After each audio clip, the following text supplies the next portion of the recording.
கர்த்தராகிய இயேசு கிறிஸ்து நல்லவர். கர்த்தருடைய பரிசுத்த நாமம் மகிமைப்படுவதாக. பிதா குமாரன் பரிசுத்தாவின் நாமத்தினாலே கிருபையும் இரக்கமும் சமாதானம் நமக்கு என்றென்றைக்கும் உண்டாகட்டும். சிங்காசனத்தில் வீற்றிருக்கிற பெரியவராகி நமது கர்த்தர் நம்மோடு கூட இருக்கிறார். தேவனுடைய வார்த்தைக்கு நிறைய கடந்து போகலாம். மத்தேயு சுவிசேஷ புத்தகம் 15வது அதிகாரம் 28வது வசனத்தை வாசிக்கலாம். மத்தேயு சுவிசேஷ புத்தகம் 15:28. இயேசு அவளுக்கு பிரத்யுத்தரமாக, ஸ்திரீயே, உன் விசுவாசம் பெரிது, நீ விரும்புகிறபடி உனக்கு ஆக கடவது என்றார். அந்நேரமே அவள் மகள் ஆரோக்கியமானாள். கர்த்தருடைய பரிசுத்த நாமம் மகிமைப்படுவதாக. கர்த்தராகிய இயேசு கிறிஸ்து அங்கே ஒரு கானானிய ஸ்திரியை பார்த்து, ஒரு புறஜாதி ஸ்திரியை பார்த்து அவளுடைய விசுவாசத்தை கண்டு ஆச்சரியப்பட்டு சொல்லுகிறார், உன் விசுவாசம் பெரியது. The great faith. உன் விசுவாசம் பெரியது. நீ என்னெல்லாம் விரும்புறிய உனக்கு ஆக கடவுது. கரங்களை தெரியாமல் சொல்லாமா?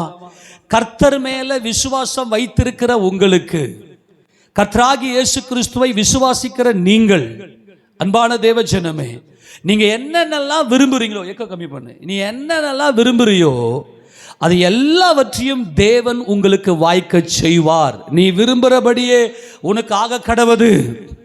அன்பான தேவ ஜனமே, எந்தெந்த காரியங்கள், நல்ல காரியங்கள் எனக்கு வாய்க்கணும் ஆண்டவரே, எல்லாமே உங்க குடும்பத்துக்காகத்தானே. நம்முடைய தேவன் குடும்பங்களின் தேவன்.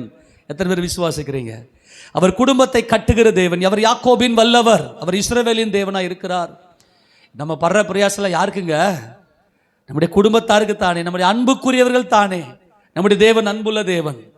இங்கே கர்த்தர் ஒரு பெரிய வாக்குத்தத்தத்தை வல்லமையாய் இன்றைக்கு நம்மோடு பேசுகிறார்.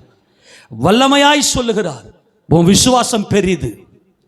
உன் விசுவாசம் பெரிதா இருக்குமே ஆனால், உன் விசுவாசம் பெரிதா இருக்குமே ஆனால், நீ என்னென்னலாம் விரும்புறியோ, உன் இருதயத்தில் எப்படிப்பட்ட எண்ணங்கள் எல்லாம் விரும்புகிறியோ, உன் குடும்பத்தை குறித்து அத்தனை காரியங்களும் நடக்கும். அல்லேலூயா சொல்லுங்க பார்க்கலாம். இன்னைக்கு ஆண்டவர் இன்னைக்கு உங்களோட பேசுகிறார். நீங்கள் விசுவாசத்தோடு கர்த்தரையே நம்பி வந்திருக்கிறீங்க, இயேசு ராஜாவை நம்பி வந்திருக்கிற தேவஜனமே, உங்க விசுவாசம் பெரியது. இப்போ ஆண்டவர் சொல்றாரு, உங்க விருப்பத்தில், உங்க மனதில் என்னென்னலாம் விருப்பம் வருதோ அதை செய்யுங்க, அது அப்படியே நடக்கும். எப்படி நடக்கும்? எப்படிப்பட்ட விசுவாசம்? இந்த பெரிய விசுவாசம் எப்படிப்பட்டது? மார்க்கு சுவிசேஷத்தின் புத்தகம் 11ஆம் திருப்பிங்களேன். இந்த விசுவாசத்தில் பெரிது அப்படின்னா எதை எப்படி செயல்படுத்தணும்னு கர்த்தர் சொல்றாரு பாருங்க. வாசிக்க பார்க்கலாம். மார்க்கு சுவிசேஷத்தின் புத்தகம் 11வது அதிகாரம் 22வது வசனத்தை வாசிக்க பார்க்கலாம். இயேசு அவர்களை நோக்கி தேவனிடத்தில் விசுவாசம் உள்ளவர்களாய் இருங்கள். யாரிடத்தில் விசுவாசமா இருக்க சொல்றாரு? தேவனிடத்தில் விசுவாசமா இருங்கள். தேவனிடத்தில் எப்படிங்க விசுவாசமா இருக்கிறது? தேவனை ஒருவனும் ஒரு காலம் கண்டதில்லையே. அப்ப என்ன சொல்ல வர்றாருன்னா, நான் தேவனுடைய குமாரன், நான் தேவன். அல்லேலூயா. நான் தேவனை இந்த உலகத்துக்கு வெளிப்படுத்த வந்திருக்கிறேன். தேவனுடைய அன்பை இந்த உலகத்துக்கு உங்களுக்கு வெளிப்படுத்த வந்திருக்கிறேன். தேவனிடத்தில் நீ விசுவாசமா இருங்க. என் நாமத்தில் நீங்க எதை அப்பா கிட்ட கேட்டாலும், நீங்க என் நாமத்தினாலே தேவனிடத்தில் எதை கேட்டாலும் அதை அவர் செய்வார். அவர் அதை அப்படியே செய்வார். இப்போ தேவனிடத்தில் விசுவாசமா இருக்கணும்னா, நான் தேவனையே கண்டது இல்லையே. சரி, இதை தான் கர்த்தர் சொல்ற. எப்படி சொல்றாரு பார்க்கலாம். அந்த வசந்த வாசித்து மறுபடியும் இங்கே வரலாம். யோவான் சுவிசேஷம் 5ஆம் அதிகாரம் திருப்பி கொள்ளுங்களேன். தேவனிடத்தில் விசுவாசமா இருக்கிறதுனா எப்படி இருக்கிறது? யோவான் சுவிசேஷம் 5வது அதிகாரத்தில் 5ஆம் அதிகாரத்தில் 24ஆம் வசனத்தை வாசிங்க பார்க்கலாம். என் வசனத்தை கேட்டு என்னை அனுப்பினவரை விசுவாசிக்கிற தேவனை எப்படி விசுவாசிக்க முடியும்? என் வசனத்தை கேட்டு. கர்த்தருடைய அன்பான தேவஜனமே, கர்த்தராகிய இயேசு கிறிஸ்துவினுடைய வார்த்தைகளை கேட்கும்படி வருகிற நீங்கள், கர்த்தராகிய இயேசு கிறிஸ்துவின் நாமத்தில் நீங்கள் பிதாவின் பிள்ளைகளாக இருக்கிறீர்கள். நீங்கள் ஜெபிக்கிற ஜெப வீரர்களாக இருக்கிறீர்கள். உங்களுக்குள்ள விசுவாசம் இருக்கிறது. நான் தேவனுடைய பிள்ளை, என் தேவனிடத்தில் கேட்கிற எதையும் நான் பெற்றுக்கொள்ளுவேன் என்கின்ற விசுவாசம் உங்களுக்குள்ள இருக்கிறது. அதுதான் கர்த்தர் சொல்றார், உன் விசுவாசம் பெரிது. ஏனென்றால் யா வசனத்தை நீ கேட்கிற, அவள் தான் முடிஞ்சு போச்சுங்க. யா வசனத்தை கேட்டு, என் வசனத்தை கேட்டு என்னை அனுப்பினவரை விசுவாசிக்கிறவனுக்கு நித்திய ஜீவன் உண்டு. இப்போ நான் கேள்வி கேட்குறேன், எத்தனை பேர் டெய்லி ஜெபிக்கிறீங்க? உண்மையிலே கையை ஊத்துறாமன்னு சொல்லுங்க பார்க்கலாம். இதாங்க உங்க விசுவாசம் பெரியுதுங்க. அல்லேலூயா. ஏன்னா இயேசு ராஜாவுடைய வசனத்தை கேட்டு நீங்க தேவனண்டையில நீங்க ஜெபிக்கிறீங்க. ஜெபம் என்பது அவ்வளவு பெரிய வல்லமை உடையது. அது விசுவாசம் உள்ளவர்களால் மட்டும்தான் ஜெபிக்க முடியும். அது விசுவாசம் உள்ளவரால் மட்டும்தான் ஜெபிக்க முடியும். விசுவாசம் எப்படி வரும்? தேவனுடைய வசனத்தை கேள்வினாலே வரும். விசுவாசம் எதனால் வரும்? கேள்வினாலே வரும். கேள்வி எதனால் வரும்? தேவனுடைய வசனத்தினாலே வரும். விசுவாசம் கேள்வினா கேட்கறதுனால விசுவாசம் வரும். அந்த விசுவாசம் எதை கேட்கணும்? தேவனுடைய வசனத்தை கேட்கணும். விசுவாசம் கேள்வினாலே வரும், கேள்வி தேவனுடைய வசனத்தினாலே வரும். ஆக இயேசு ராஜாவுடைய வார்த்தையை கேட்கிற உங்களுக்குள்ள தேவனுடைய அன்பு நிலை கொள்ளுகிறது. நீங்கள் தேவனிடத்தில் விசுவாசம் வைக்கிறீர்கள், தேவனை உங்க இருதயத்துக்குள்ளே கொண்டு வருகிறீர்கள். அவர் யார்? அவர் சர்வ வல்லவர், சர்வ வல்லமையுள்ள தேவன். அவரை விசுவாசிக்கிற உங்களுக்குள்ள ஒரு பயங்கர மகிமையான வல்லமை இருக்கிறது. அது எப்படிப்பட்ட வல்லமை? உங்க வல்லமை, உங்களுக்குள்ள இந்த விசுவாசம் பெரிதாயிருக்கிறது. ஏனென்றால் என் வசனத்தை நீங்கள் கேட்டு என்னை அனுப்பினவரை நீங்கள் விசுவாசிக்கிறீர்கள். இப்போ அதை தான் மார்க்குல சொல்றார். திருப்பி கொள்ளுங்க, மார்க்கு 11:22. இயேசு அவர்களை நோக்கி, தேவனிடத்தில் விசுவாசம் உள்ளவர்களாய் இருங்கள். எவனாகிலும் இந்த மலையை பார்த்து நீ பெயர்ந்து சமுத்திரத்திலே தள்ளுண்டு போ என்று சொல்ல தான் சொன்னபடியே நடக்கும் என்று தன் இருதயத்தில் சந்தேகப்படாமல் விசுவாசித்தால் அவன் சொன்னபடியே ஆகும் என்று மெய்யாகவே உங்களுக்கு சொல்லுகிறேன். அப்படியே கற்பனை பண்ணு. இப்ப கர்த்தர் என்ன சொல்றாரு? ப்ளீஸ் கவனிங்க. உங்களுக்கு இருக்கிற வல்லமை என்ன? அது எப்பேற்பட்டது? உன் விசுவாசம் பெரிது. எப்படி பெரிது? பெரியவர் சொன்ன வசனத்தை கேட்டு சர்வ வல்லவரை, பிதாவாகிய தேவனை நீங்கள் விசுவாசிக்கிறீர்கள். அன்பானவர்களே, எவனாகிலும் இந்த மலையை பார்த்து பெயர்ந்து நீ சமுத்திரத்தை தள்ளுண்டு போ அப்படின்னு சொன்னான்னா, சொல்லிட்டு அப்படியே நடக்கும் பாடுறா அப்படின்னு விசுவாசித்தான்னா அது அப்படியே நடக்குமா? இப்போ பார்த்தீங்கன்னா நிறைய பேர் மோட்டிவேஷ்னல் ஸ்பீச்லாம் கொடுப்பாங்க. மோட்டிவேஷ்னல் அதாவது உந்துதல், நம்மை உந்தக்கூடிய, உன்னால் முடியுண்டா, நீ செய்டா, உன்னால் முடியுண்டா, நீ ஜெயிப்படா, நீ தோக்க மாட்டா, நீ பாரு, நீ பெரியலாவ. அவன் என்ன பண்ணுவான்? தான் உள்ளத்தில் நினைச்சா மாதிரியே நடக்கிறதுக்கு அவன் முயற்சி பண்ணி வர்றான். அது அல்ல. நல்லா கவனிக்கணும். இன்னைக்கு நிறைய பேர் என்ன பண்ணுறாங்கன்னா, இன்றைக்கும் கிறிஸ்துவத்தில் மோட்டிவேஷ்னல் ஸ்பீச் இன்றைக்கி நிறைய இருக்குது. உன்னால் முடியும் இப்படி அப்படின்னு. நல்லா கவனிங்க. உனக்குள் இருக்கிற பெரியவரால் மட்டும்தான் இந்த பெரிய காரியத்தை செய்ய முடியும். அதை தான் புரிந்து கொள்ள வேண்டும். உன் விசுவாசம் பெரிது அப்படின்னு நீங்கள் கர்த்தர் சொன்னாரே, அதுக்கான அஸ்திபாரமே என்னன்னா வசனம். என் வசனத்தை நீ கேட்டு என்னை அனுப்பினவரை நீ விசுவாசிக்கிறபடியினாலே இந்த மலையை பார்த்து நீ பெயர்ந்து போய் சமுத்திரத்தில் தள்ளுண்டு போ அப்படின்னு நீ சொன்ன சந்தேகப்படாம, என்ன படாம நடக்குமா? நடக்காதா? நான் மாத்திரையே எடுக்க மாட்டேன், நான் டேப்லெட் எடுக்க மாட்டேன், ஹாஸ்பிட்டலே போக மாட்டேன், ஐயோ செத்துருவனா. சில பேர் அப்படிதான், டேப்லெட் எடுக்காம ஐயோ செத்துருவனா, எனக்கு இதில் வந்துருமா. அந்த மாதிரி அவிசுவாசத்தில் ஊஞ்செல்லாம் ஆடாதீங்க. இயேசு கிறிஸ்து எனக்குள் இருக்கிறார். அவர் எப்பேற்பட்ட பெரியவர்! இந்த பெரியவர் எனக்குள் இருக்கிறபடினால, அவர் தேவனுடைய குமாரன் என்று நான் விசுவாசிக்கிறபடினாலே, தேவன் சர்வ வல்லவர் என்பதை நான் விசுவாசிக்கிறேன். அவரிடத்தில் நான் கேட்கிறேன். அன்பான தேவ ஜனமே, உங்களுடைய வாழ்க்கையில் இருக்கக்கூடிய மலை போன்ற பிரச்சனைகள் அது எதுவாக இருந்தாலும் இயேசு கிறிஸ்துவின் நாமத்தில், என் தேவனே, இந்த பிரச்சனையை நான் இனி பார்க்க மாட்டேன் ஆண்டவரே, இந்த போராட்டத்தை நான் பார்க்க மாட்டேன் ஆண்டவரே அப்படின்னு நீங்கள் ஆண்டவர் சமூகத்தில் நீங்கள் உங்களை அர்ப்பணிப்பீங்கன்னா உங்கள் கண்ணுக்கு முன்னாடி இந்த பிரச்சனை இருக்காது. விசுவாசிக்கிறீங்களா? ஆமென் சொல்லுங்க பார்க்கலாம்.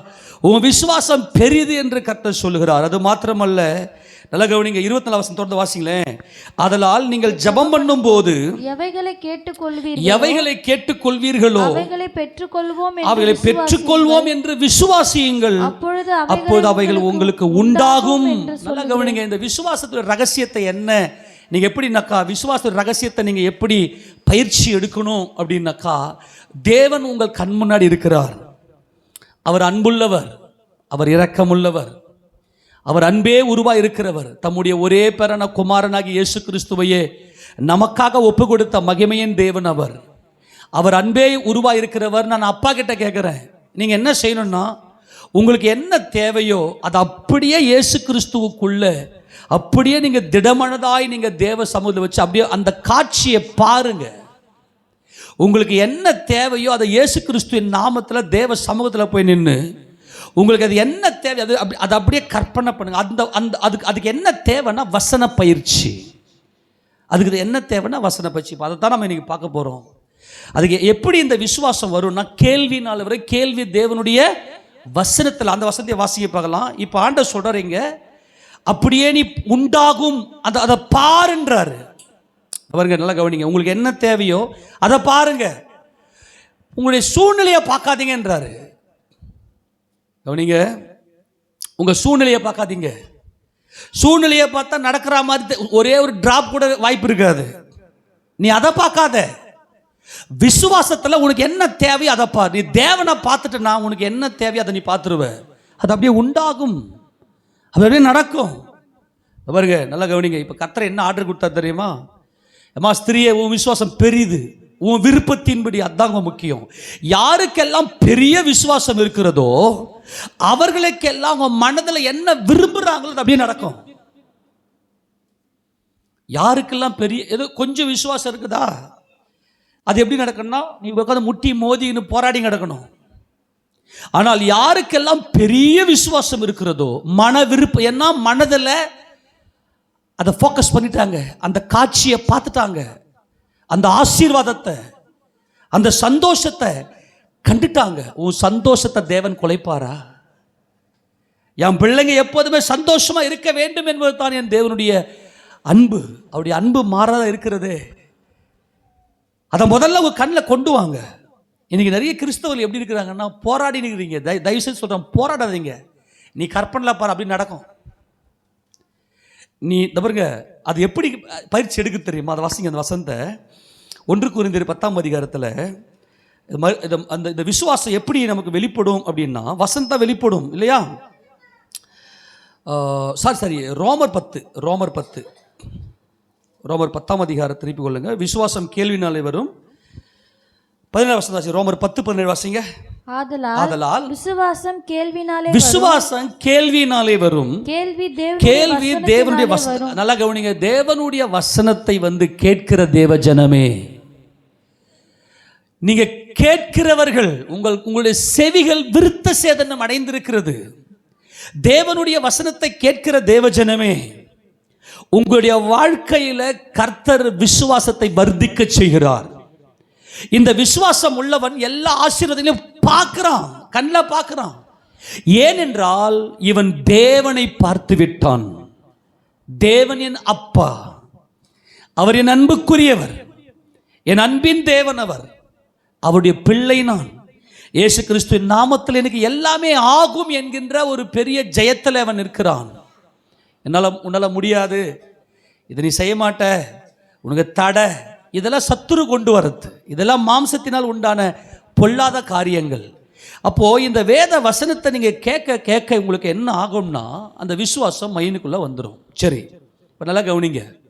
இந்த வசனத்தை நீங்க நம்ம கேட்கறதுனால நல்லா கவனிங்க. இந்த வசனத்தை, இந்த விசுவாசத்துடைய மையமே என்ன அப்படின்னா, விசுவாசம் கேள்வினாலே வரும், கேள்வி தேவனுடைய வசனத்தினாலே வரும்.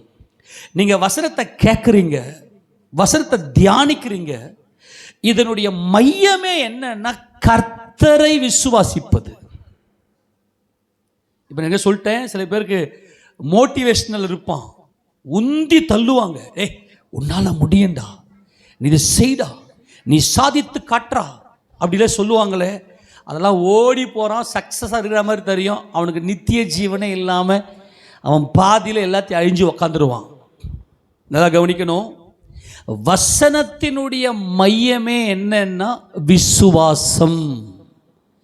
வசனத்தினுடைய மையம், நீங்க கேட்கிற இந்த வார்த்தையுடைய மையமே என்னன்னா கர்த்தர். அவ்வளவுதான். இந்த வசனத்தை நீங்க கேட்க கேட்க கேட்க உங்க இருதயத்துக்குள்ள கர்த்தர் பதிஞ்சிருவார். வசனத்தினுடைய விசுவாசம் கேள்வினாலே வரும், கேள்வி தேவனுடைய வசனத்தினாலே வரும். விசுவாசம்னா என்ன அப்படின்னா கர்த்தர் இயேசு கிறிஸ்து. இயேசு கிறிஸ்து தான் இந்த மையம். அவர் எனக்குள்ள இருக்கிறார். விசுவாசம், உன் விசுவாசம் பெரிது அப்படின்னா என்ன அர்த்தம்னா, எல்லா ஆசீர்வாதங்களுமே இயேசு கிறிஸ்துவுக்குள்ள, இந்த வேதத்தில் சொல்லப்பட்டிருக்கிற எல்லா வாக்குத்தத்தங்களும் இயேசு கிறிஸ்துவுக்குள்ள, அவர் மேல நீங்க வைக்கிற பூரண நம்பிக்கைக்கு பேர் தான் விசுவாசம். கர்த்தர் எனக்காக, அவ்வளவுதான், எனக்காக கர்த்தர். அவர்கிட்ட நான் போனேன்னா எல்லா சமாதானமும், எல்லா ஆசீர்வாதங்களும், எல்லா சந்தோஷங்களும் எனக்கு கிடைக்கும். வசனத்தை தேவன் நம்ம கையில கொடுத்த நோக்கம் என்னன்னா கர்த்தர். வசனத்துல கர்த்தரை பார்த்துக்கடா, அவரால் மட்டும்தான் உனக்கு எல்லாவற்றையும் செய்ய முடியும். யான் வசனத்தை கேட்டு என்னை அனுப்பினவரை விசுவாசிக்கிறதுக்கு நித்திய ஜீவன் உண்டு என்று கர்த்தர் சொன்னாரே. இந்த வேதத்துடைய நோக்கமே என்ன அப்படின்னா, வார்த்தையை கையில கொடுத்துட்டு, இந்த வார்த்தை நல்லா கவனிங்க, இந்த வார்த்தையினுடைய நோக்கமே என்னன்னா கிறிஸ்து உனக்காக யாவையும் செய்யும்படியாய் கிறிஸ்து இந்த உலகத்துக்கு வருவார். இதை பற்றி நல்லா பேசணும்னா எப்படி பேசணும்னாக்கா, இஸ்ரவேல் ஜனங்களுக்கு கர்த்தர் நியாயப்பிரமாணத்தை கர்த்தர் கொடுத்தார் இல்லையா. இந்த நியாயப்பிரமாணத்தின் நோக்கமே விசுவாசம். தேவன் இஸ்ரவேல் ஜனங்க கையில் கொடுத்த நியாயப்பிரமாணம் எழுத்தினுடைய நோக்கமே விசுவாசம். இந்த விசுவாசத்துடைய மையம் யாருன்னா கர்த்தர். அந்த வார்த்தையினுடைய மையம் என்னன்னா, இந்த வார்த்தை மாம்சமாகி எனக்காக யாவையும் செய்து முடிப்பார். இந்த வார்த்தையுடைய மையமே என்ன? இஸ்ரவேல் ஜனங்க கையில் தேவன் பைபிளை கொடுத்தார். விசுவாசம் கேள்வினாலே வரும், கேள்வி தேவனுடைய வசனத்தினாலே வரும். இந்த வார்த்தையுடைய மையமே என்னன்னா, கிறிஸ்து எனக்காக வானத்திலிருந்து இறங்கி வந்து எனக்காக யாவையும் செய்து முடிப்பார். எனக்காக யாவையும் செய்து முடிப்பார். அவர்கிட்ட எல்லா விதமான ஆசீர்வாதங்களும் சமாதானமும் உண்டு. இதுதான் 10ஆம் அதிகாரம் 1 கொரிந்தியர் 10ஆம் அதிகாரத்தில் 5ஆம் வசனம் வாசிங்க பார்க்கலாம். 5 வாசிங்க. 1 கொரிந்தியர் ரோமர் 10 ரோமர் 10. மோசே நியாயப்பிரமாணத்தினாலாகும் நீதியை குறித்து இவைகளை செய்கிற மனுஷன் இவைகளை பிழைப்பான் என்று எழுதியிருக்கிறான். நல்லா கவனிங்க, நியாயப்பிரமாணத்தின்படியே ஒருத்தர் செய்கிறான் அப்படின்னா அந்த நியாயப்பிரமாணம் அவனை வாழ வைக்கும், அவன் நல்லா இருப்பான். ஆனால் அவனுக்கு நித்திய ஜீவன், அவன் நினைக்கிறதெல்லாம் நடக்கணும், அவன் மனதுக்குள்ள சமாதானம் வரணும், அவன் மனசுக்குள்ள சந்தோஷம் வரணும். அப்படின்னா என்ன செய்யணும் அப்படின்னா, விசுவாசத்தினால் ஆகும் நீதியானது கிறிஸ்துவை இறங்கி வர பண்ணும்படி பரலோகத்துக்கு ஏறுகிறவன் யார்? நல்லா கவனிங்க, விசுவாசத்தினுடைய மையமே யாருன்னா கர்த்தர். நியாயப்பிரமாணத்தை மோசே இஸ்ரவேல் ஜனங்களுக்கு மோசேயின் மூலமாய் கர்த்தர் பைபிளை கையில் கொடுத்தார். இந்த பைபிளுடைய நோக்கம், பைபிளில் நீ யாரை பார்க்கணும்னா விசுவாசத்துக்கு நேராக வரணும். இந்த நாங்கள் பிரசங்கிக்கிற வார்த்தை விசுவாசத்தின் வார்த்தை இப்போ சொல்றார் பவுல். ஆனால் இந்த விசுவாசத்துடைய மையமே யாருன்னா கர்த்தர். அவர் எனக்கு தான், அவர் எனக்காக எல்லாத்தையும் செஞ்சு முடிச்சிட்டார் என்ற விசுவாசம் உனக்குள்ள வந்துடணும். அவர் மேல வைக்கிற நம்பிக்கை, அவர் அன்பு. அப்போ இங்க எதை சொல்றேன்னா, தபர் நல்லா கவனிங்க, ரொம்ப முக்கியமானது. மோசே என்ன பண்ணார்னா, நியாயப்பிரமாணத்தை இஸ்ரவேல் ஜனங்களுக்கு கொடுத்தார். அவன் நாங்களாம் நியாயப்பிரமாணத்தை ஃபாலோ பண்றோம் பார் அப்படின்னு சொல்லிட்டு நியாயப்பிரமாணத்தின்படியே அவன் வாழ்ந்து கட்டினால நீதிமான் நினச்சிட்டு அவன் ஓரங்கட்டி போயிட்டான், தேவனை விட்டு போயிட்டான். ஆனால் நியாயப்பிரமாணத்தின் நோக்கம் என்னன்னா விசுவாசம். என்ன விசுவாசம்? இந்த நியாயப்பிரமாணத்தில் எழுதியிருக்கிறவர், இது தேவனுடைய வார்த்தை, இந்த வார்த்தையானவர் பரலோகத்திலிருந்து இறங்கி வருவார்.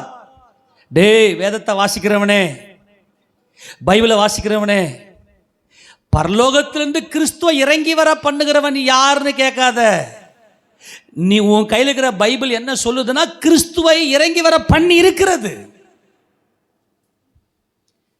உன் கையில் என்னைக்கு கர்த்தர் பைபிளை கொடுத்தாரோ அன்னைக்கே கிறிஸ்துவை வாக்குத்தத்தம் கொடுத்துட்டார். அடுத்தது, அல்லது கிறிஸ்துவை மரித்தோரிலிருந்து ஏறி வர பண்ணும்படி பாதாளத்துக்கு இறங்குகிறவன் யார் என்று உன் உள்ளத்துல சொல்லாதிருப்பாயாக என்று சொல்லுகிறதும் அன்றி, இந்த வார்த்தை உனக்கு சமீபமாய் உன் வாயிலும் உன் இருதயத்திலும் இருக்கிறது என்று சொல். இந்த வார்த்தை உனக்கு சமீபமாய், உன் பக்கத்திலேயே உன் கர்த்தர் இருக்கிறார். கரங்களை தட்டி நல்ல மகிமை செலுத்துவோமா? இந்த வார்த்தையை நீ வாசித்தனா இதனுடைய விசுவாச மைய கருத்து கர்த்தர். அவர் என்னை அதிசயமாய் நல்ல ஒரு மனுஷன் விசுவாசத்தில் இருக்கிறான் அப்படின்னா ஒவ்வொரு நாளும் அதிசயத்தில் வாழ்ந்து கொண்டிருக்கிறான் என்பதை பார்த்தோம். ஒரு மனுஷன் ஒரு விசுவாசி எப்படின்னா ஒவ்வொரு அதிசயம். இந்த வார்த்தை உனக்கு சமீபமாய் உன் வாயிலும் உன் இருதயத்திலும் இருக்கிறது என்று சொல்லுகிறது. இந்த வார்த்தை நாங்கள் பிரசங்கிக்கிற விசுவாசத்தின் வார்த்தையே. நாங்கள் பேசுறதெல்லாம் விசுவாசத்தின் வார்த்தையே. இதனுடைய மையமே என்னவென்றால், கர்த்தராகிய இயேசு கிறிஸ்துவை நீ உன் வாயினாலே அறிக்கையிட்டு தேவன் அவரை மரித்தோரிலிருந்து எழுப்பினார் என்று உன் இருதயத்தில் விசுவாசித்தால் ரட்சிக்கப்படுவாய்.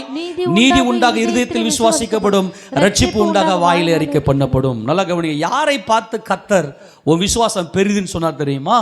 நல்ல கவனிங்க, கர்த்தர் என்ன பண்ணார்னா, அவர் ஊழியம் செய்து கொண்ட நாட்களிலே இஸ்ரவேல் ஜனங்களுக்கு மாத்திரமே அவர் ஊழியம் செய்தார். ஏன்னா ஆபிரகாமுக்கு கர்த்தர் வாக்குத்தத்தம் கொடுத்ததுனால அந்த வாக்குத்தத்தத்தை நிறைவேற்றும்படியாக அவர் ஆபிரகாமின் சந்ததிக்கு மாத்திரமே அவர் ஊழியம் செய்து கொண்டு வந்தார்.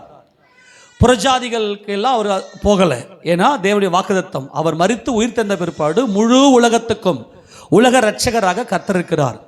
அவர் என்ன செய்தார்? ஊழியம் செய்த நாட்களிலே அவர் தீரு சீதோன் என்கின்ற புறஜாதி பட்டணத்துக்கு போனார். யார் அவங்க? தீரு சீதோன். இவங்க தீரு சீதோன் பட்டணம் எப்படிப்பட்ட பட்டணம்னா முழுக்க முழுக்க விக்கிரகங்கள் நிறைஞ்ச பட்டணம். இந்த சீதோன் எதுக்கு ஃபேமஸ்? சீதோன்னா யார் ஞாபகத்து வருவாங்க? யார சொன்னீங்க? யாரு சீதோன்னா யார் ஞாபகத்துக்கு வருவாங்க சொல்லுங்க? யசபேல். இந்த யசபேல் எங்கிருந்து வந்தவ? சீதோன்லிருந்து வந்தவ. நல்ல கவனி, ஆகாபுனுடைய மனைவியா இருந்தால இந்த யசபேல் அவ எங்கிருந்து வந்தவ? அங்க பாகால் ஆராதனையும் தோப்பு விக்கிரகங்கள் அதெல்லாம் பயங்கர மலிவு அந்த இடத்துல. ஆனால் இஸ்ரவேல் ஜனங்க கையில, அவங்க கையில பைபிள் இருந்துச்சு, வார்த்தை இருந்துச்சு. அதனால இஸ்ரவேல் ஜனங்கள், யூதர்கள் என்ன செய்வாங்கன்னா, விக்கிரகங்களை ஆராதிக்கிற ஜனங்களை நாய் என்று சொல்லுவார்கள். என்ன சொல்லுவாங்க? சொல்லுங்க. பொதுவாகவே இஸ்ரவேல் ஜனங்கள் தேவனை ஆராதிக்காமல் விக்கிரகங்களை ஆராதிக்கிற ஜனங்களை பார்த்து, அன்னைக்கு இயேசுராஜா இருந்த அந்த நாட்டில், வேதாகம நாட்களில் அவர்களை நாய் என்று சொல்லுவார்கள். ஏனென்றால் வேதத்தில் உபாகம புத்தகம் 23:18 வாசிக்க. உபாகம் 23:18 வாசிங்க. வேகமா. வேசி பணயத்தையும் நாயின் கிரயத்தையும் எந்த பொருத்தனையிலாவது உன் தேவனாகிய கர்த்தரின் ஆலயத்திலே கொண்டு வராத இவைகள் இரண்டுமே உன் தேவனாகிய கர்த்தருக்கு அருவருப்பு. அது எப்படிப்பட்டதான்? தேவனுக்கு அருவருப்பு. அப்போ தேவன் அருவருக்கிற இந்த விக்கிரகங்களை எல்லாம் இவங்க ஆராதிக்கிறதுனால மற்ற புறஜாதி ஜனங்களை, ஏன்னா ரெண்டு ஜனங்கள் தான், ஒன்று தேவ ஜனங்கள், இன்னொன்று புறஜாதி. யூதர்கள் என்ன செய்வாங்கன்னா, மற்றவர்களை எல்லாம் விக்கிரக ஆராதனை செய்கிறவர்கள் எல்லாம் நாய் என்று அழைப்பது வழக்கம். இது எல்லாருக்குமே, இஸ்ரேலில் இருக்கக்கூடிய ஜனங்களுக்கு எல்லாருக்குமே நல்லாவே தெரியும். மற்ற ஜனங்கள்லாம் இந்த யூதர்களோடு கூட சேர மாட்டாங்க. அவங்க வேறு பிரிக்கப்பட்ட ஜனங்கள், தேவனுக்கு என்று நிற்கிறவங்க. அவங்க கையில் பைபிள் இருக்கிறது, தேவனுடைய வார்த்தை இருக்கிறது, உடன்படிக்கை இருக்கிறது. இப்போ கர்த்தர் என்ன செய்தார்னா, அந்த நாட்களில் அந்த தீரு சீதோன் பட்டணம் என்பது புறஜாதி பட்டணம். ஆக கிரேக்கர்கள், பொதுவாக புறஜாதின்னா கிரேக்கர்கள்னா புறஜாதி. யூதன் என்றும் இல்லை, கிரேக்கன் என்றும் இல்லை. அப்போ யூதர்கள் இன்னைக்கு வாழ்ந்து கொண்டிருந்தார்கள், கிரேக்கர்கள் இருந்தார்கள். இதே சுவிசேஷ புத்தகத்தை, இதே காரியத்தை மார்க்கு சுவிசேஷ புத்தகம் 7ஆம் அதிகாரத்தில் கர்த்தர் இந்த காரியத்தை இன்னும் கொஞ்சம் வேகமாக நல்லா தெளிவாக சொல்கிறத வாசிக்க பார்க்கலாம். 7ஆம் அதிகாரத்தில், மார்க்கு சுவிசேஷம் 7ஆவது அதிகாரத்தில்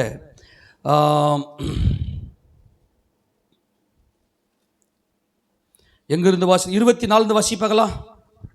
பின்பு அவர் எழுந்து அவ்விடம் விட்டு புறப்பட்டு தீரு சீதோன் பட்டணங்களின் எல்லைகளில் போய் ஒரு வீட்டுக்குள் பிரவேசித்து ஒருவரும் அதை அறியாதிருக்க விரும்பியும் அவர் அது மறைவா இருக்க கூடாமற் போயிற்று. நல்லா கவனிங்க, தீரு சீதோன் பட்டணங்கள் திசையில போறாரு. அங்க போய் ஒரு வீட்டுக்குள்ள பிரவேசித்தார். அப்ப அது வீடு யார் வீடா இருக்கும்? யாருக்கும் புரியலையா? தீரு சீதோன் பட்டணங்கள் என்ன பட்டணம் அது? அது புறஜாதி பட்டணம். அது கிரேக்கர்கள் என்றால் புறஜாதிகள். ஆனா கர்த்தர் அந்த இடத்துல தீரு சீதோன் பட்டணங்களுக்கு போய் ஒரு வீட்டுக்குள்ள பிரவேசித்தாராம். அப்ப அந்த வீடு யாருடைய வீடா இருக்கணும்? இஸ்ரவேல் வீடு, யூதர்களுடைய வீடா இருக்கணும். எத்தனை புரிஞ்சு போச்சு? அது ஒரு யூதர்களுடைய வீடு. நான் நினைக்கிறேன், நல்லா கவனிங்க. இப்போ மார்க்கு வந்து தெளிவாக சொல்றாரு, ஒரு வீட்டுக்குள்ள பிரவேசித்தார், போய் உட்காந்துட்டார் ஆண்டவர்னு. ஆனால் மத்திய சுவிசேஷ புத்தகத்தில் இந்த ஸ்திரீ என்ன பண்றான்னா, கர்த்தர் இந்த தீரு சீதோன் பட்டணங்களுக்கு வழியா போய் கொண்டிருந்த போது அவள் வழியிலேயே தொந்தரவு செய்கிறான். ஆண்டவரே, என் பொண்ணு பயங்கரமான பிசாசினால் அவதிப்பட்டு கொண்டிருக்கிறாள். வாசிங்க 25 வசனம். அசுத்த ஆவி பிடித்திருந்த ஒரு சிறு பெண்ணின் தாயாகிய ஒரு ஸ்திரீ அவரை குறித்து கேள்விப்பட்டு வந்து அவர் பாதத்திலே விழுந்தாள். எங்க வந்து விழுந்தா சொல்லுங்க? எங்க வந்து விழுந்தா? வீட்டுக்குள்ளதான் வந்து விழுந்தா. ஆனால் நல்லா கவனிக்கணும், இது அப்படியே இமேஜின் பண்ணுங்க. இவர் தீரு சீதோன் பட்டணங்களின் வழியாய் புறஜாதி பட்டணத்துக்கு வழியாய் போய் கொண்டிருந்த போது வழியிலேயே கர்த்தர் என்ன பண்ணிட்டார்னா, கர்த்தரை இந்த அம்மா வழிமறிச்சிட்டாங்க. இது வாசிங்க. இந்த ஸ்திரீ யாருன்னு சொல்லி, அந்த ஸ்திரீ சீரோபேனிகேயா தேசத்தால் ஆகிய கிரேக்க ஸ்திரீயா இருந்தாள். கிரேக்கன் அப்படின்னு என்ன அர்த்தம்? அவள் யூதன் கிடையாது. அவள் ஒரு யூத ஸ்திரீ கிடையாது. கிரேக்கன் என்றும் இல்லை, யூதன் என்றும் இல்லைன்னு பவுல் கொண்டு வர்றாரு இல்லையா? எந்த ஜாதியும் கிடையாது கிறிஸ்துவுக்குள்ள அப்படின்னு பின் நாட்களில் கிறிஸ்துடைய மரணத்துக்கு அப்புறம் கொண்டு வர இல்லையா?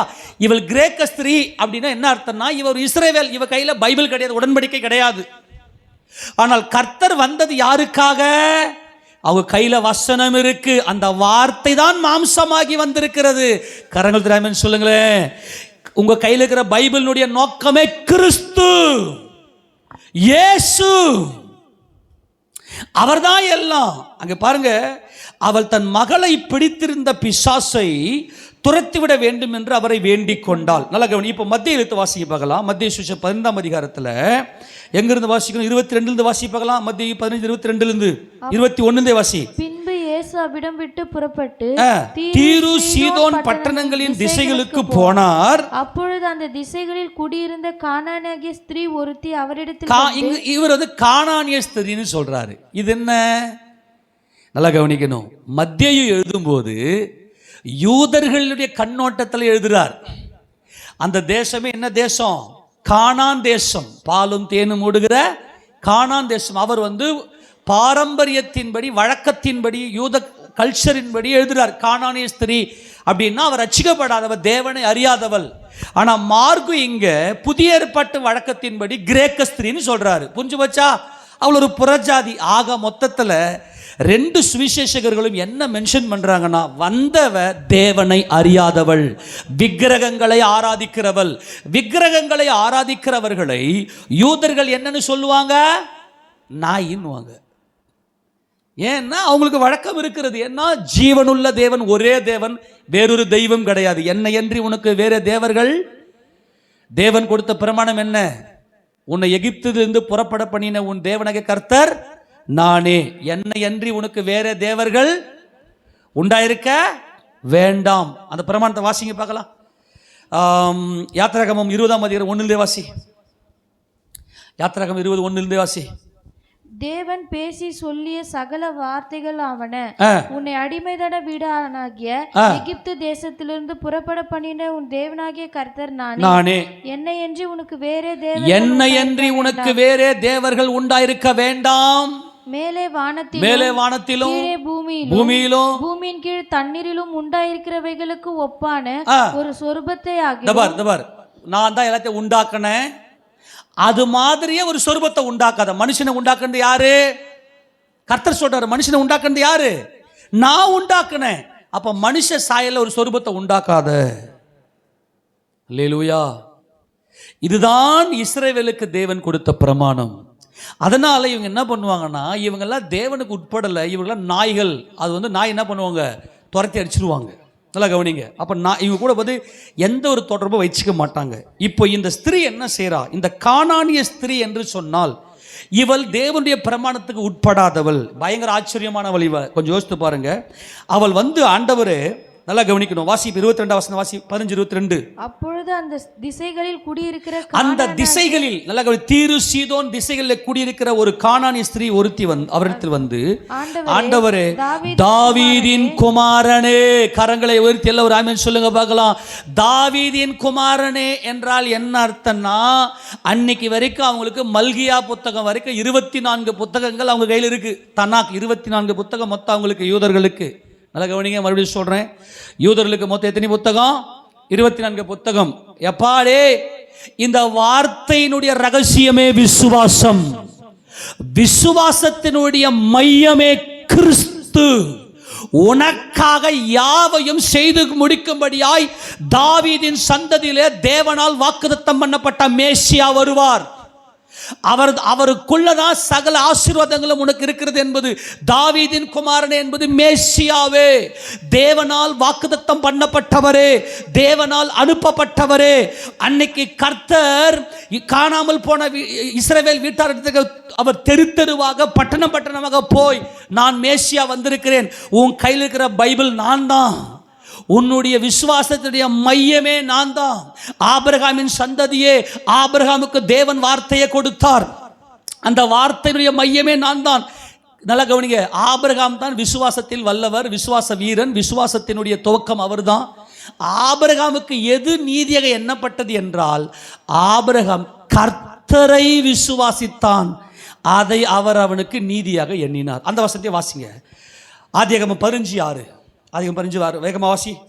அவன் கர்த்தரை விசுவாசித்தான். அவன் யாரை விசுவாசித்தான்? நல்லா கவனிங்க, யாரை விசுவாசித்தான்? கர்த்தர். உங்க கையில் இருக்கிற பைபிளுடைய நோக்கமே யாருங்க? கர்த்தர். கர்த்தர் எனக்காக யாவையோ செய்து முடிப்பார். எனக்காக என் கர்த்தர் எல்லாவற்றையும் செய்து முடிக்க வல்லவர். ஆபிரகாம் கர்த்தரை விசுவாசித்தான், அதை அவர் அவனுக்கு நீதியாக எண்ணினார். எது நீதி? கர்த்தரை உன் இருதயத்தில் தரித்து கொள்ள வேண்டும். உன் நம்பிக்கையெல்லாம் கர்த்தர் மேல போயிடணும். இப்ப ஆண்டவர் என்ன பண்ணார்னா, பைபிளை யார் கையில கொடுத்திருக்கிறாரு? இஸ்ரவேல் ஜனங்க கிட்ட பைபிள் இருக்குது.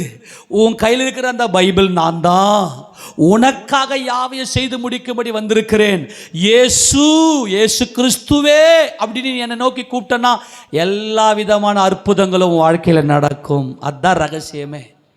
இஸ்ரவேல் ஜனங்க கையில் தேவன் நியாயப்பிரமாணத்தை கொடுத்த நோக்கம் என்னவென்று சொன்னால், நான் என் இரட்சகரை அனுப்புவேன், என் குமாரனை அனுப்புவேன், அவர்தான் வேதத்தினுடைய மையம், அவர்தான் விசுவாசத்தின் மையம். நீ அவரை விசுவாசிக்கும் போது, அவரை நோக்கி நீ கூப்பிடும் போது, அவரை நோக்கி வர வார்த்தையில கர்த்தரை பார், அவர் வந்து உனக்காக யாவையும் செய்து முடிப்பார். ஆக ஒவ்வொரு நாளும் உங்கள் வாழ்க்கையில் அற்புதங்களை செய்து முடிப்பார், செய்து கொண்டே இருப்பார். இப்போ ஆண்டவர்கிட்ட வந்து இவ கேட்குறா, தாவீதின் குமாரனேன்னு கூப்பிட்டா. ஆனால் யூதர்கள் என்ன பண்ணாங்க? ஏசப்பாவை சிலுவையில் அடிச்சதுக்கு காரணம் என்ன? நான் தாவீதின் குமாரன் சொன்னதனால அவரை தூக்கி சிலுவையில் போட்டாங்க. அல்லேலூயா, ஆமென். நான் தான் மேசியா, நான் தான் சர்வ வல்லவருடைய, இது முதல் மனுஷகுமாரன் சர்வருடைய வலது பாசத்தில் வீட்டிருப்பீங்க பார்ப்பீங்க அப்படின்னு அங்கே ஆலோசனை சங்கத்தில் சொன்னார் கர்த்தர். உடனே தூக்கி சிலுவையில் போட்டாங்க. உடனே சிலுவையில் அறையும், சிலுவை அறையும்னு. அவர்கள் கையில் பைபிள் இருக்குது. முழு பைபிளுடைய நோக்கமே நான் தான். ஒவ்வொரு நாளும் உனக்கு அற்புதங்களை செய்து அதிசயமாய், என்ன யூதன் என்பவன் இயற்கைக்கு அப்பாற்பட்டவன், ஒரு கிறிஸ்தவன் என்பவன் இயற்கைக்கு அப்பாற்பட்டவன். ஒவ்வொரு நாளும் அதிசயம். அதுதான் தாவீதின் குமாரன். இவன் பக்காவா கூப்பிட்டாங்க. இவன் கையில பைபிள் இருக்குது. அந்த பைபிளை இறங்கி வந்திருக்கிறார். இவன் நேர கர்த்தர்கிட்ட போயிட்டு இருக்கணும். இவன் ஒவ்வொரு யூதனும், ஒவ்வொரு அன்னைக்கு இந்த யூதர்கள். ஆனா ஒருத்தருமே வரல. இவர் பாட்டுன்னு அவன் தெருத்தருவா.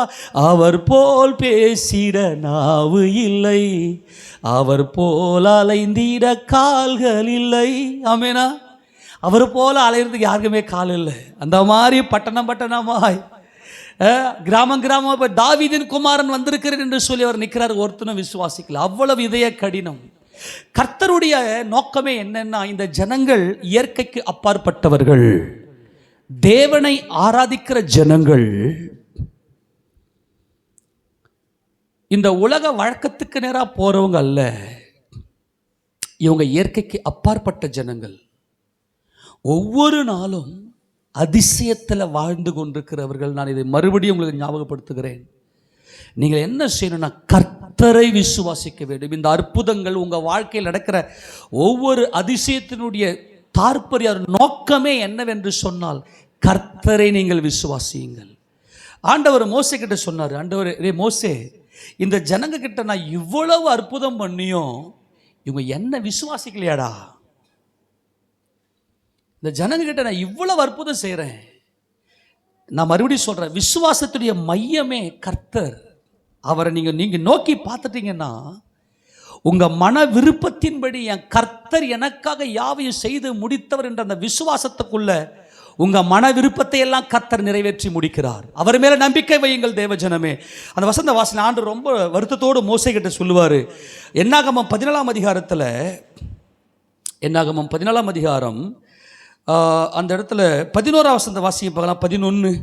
கர்த்தர் மோசேயை நோக்கி, எதுவரைக்கும் இந்த ஜனங்கள் எனக்கு கோபம் உண்டாக்குவார்கள், தங்களுக்குள்ளே நான் காட்டின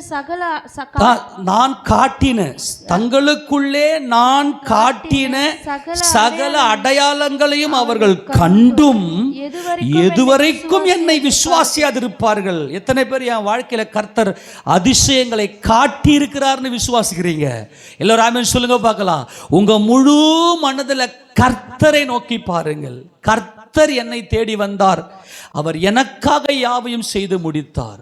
எப்படி? நல்லா கவனிங்களேன், எப்படி கர்த்தர் காட்டினாரு? ஒரு பயங்கரமான ஆச்சரியம் என்ன தெரியுமா? ஏறக்குறைய 400 வருஷமா இவர்களை அடிமைப்படுத்தி வைத்திருந்த எகிப்தியர்கள் இவங்க பின்னாடி துரத்திக்கின்னு வரான். இவன் செங்கடலை பிளந்து இயற்கைக்கு அப்பாற்பட்டவனாக, நான் மறுபடியும் சொல்றேன், ஒரு கிறிஸ்தவன் எல்லாத்தையும் மேற்கொள்ளணும். வியாதி வர்றது இயற்கை, ஆனால் வியாதியை நீ மேற்கொள்ளணும்.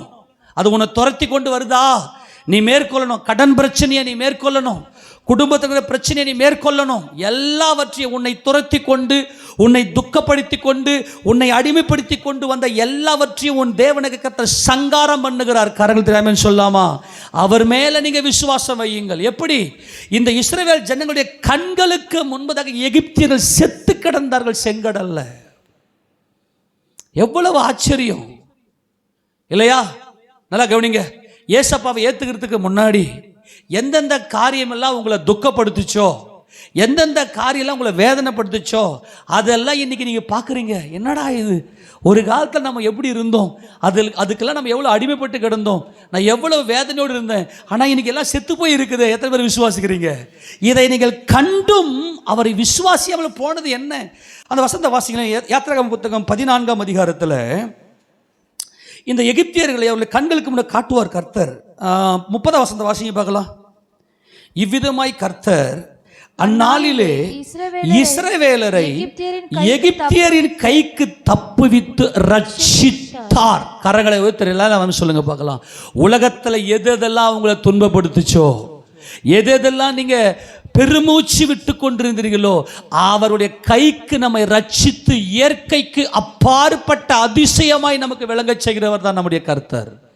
அது மாத்திரமல்ல, கடற்கரையிலே எகிப்தியர் செத்து கிடக்கிறதை இஸ்ரவேலர்கள் கண்டார்கள். அல்லேலூயா, ஆமெனா. எல்லாம் செத்து கிடக்குது. எதெல்லாம் உன்னை அடிமைப்படுத்தி, உன்னை அழ வச்சு, உன்னை வேதனைப்படுத்தி, உன்னை துக்கப்படுத்துச்சோ, அவைகள் எல்லாவற்றையும் கர்த்தர் உன் கண்களுக்கு முன்னாக சாகடித்திருக்கிறார். உங்கள் கண்கள் கண்டிருக்கிறது. ஆண்டவரே, முன்னாடிலாம் சினிமாக்கு பைத்தியம் ஆண்டவரே, அந்த சினிமா பைத்தியம், முன்னெல்லாம் விக்கிரக ஆராதனை பைத்தியம், முன்னாடியெல்லாம் பார்த்தீங்கன்னா ஊரை சுற்றுறது, முன்னாடியெல்லாம் உலகத்தின் பார்வையில் எப்படியெல்லாம் நான் போய் கொடுத்தேன். கடன் பிரச்சனை, போராட்டம், வியாதி. ஏய், ஐஸ்கிரீம் சாப்பிடாத, சாப்பிட்டனா உனக்கு வீசிங் வந்துடும், நீ செத்து போயிடுவே. ஏய், சுகர், இதை சாப்பிடாத, அப்புறம் சாப்பாடை நீ சாப்பிடாத, எவ்வளவு பயமுறுத்தல். ஆனால் இன்னைக்கு எல்லாம் செத்து கிடக்கிறது. கரங்கள் சொல்லுங்க பார்க்கலாம். என் கர்த்தர் என் கூட இருக்கிறார்.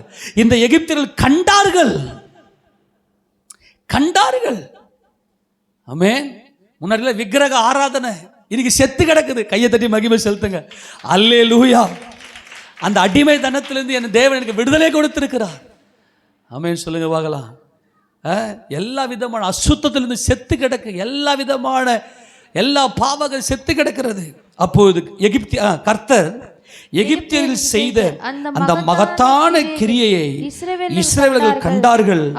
அப்போது ஜனங்கள் கர்த்தருக்கு பயந்து கர்த்தரிடத்திலும் அவருடைய ஊழியக்காரனாகிய மோசேனிடத்திலும் விசுவாசம் வைத்தார். யார் மேல விசுவாசம் வச்சாங்க?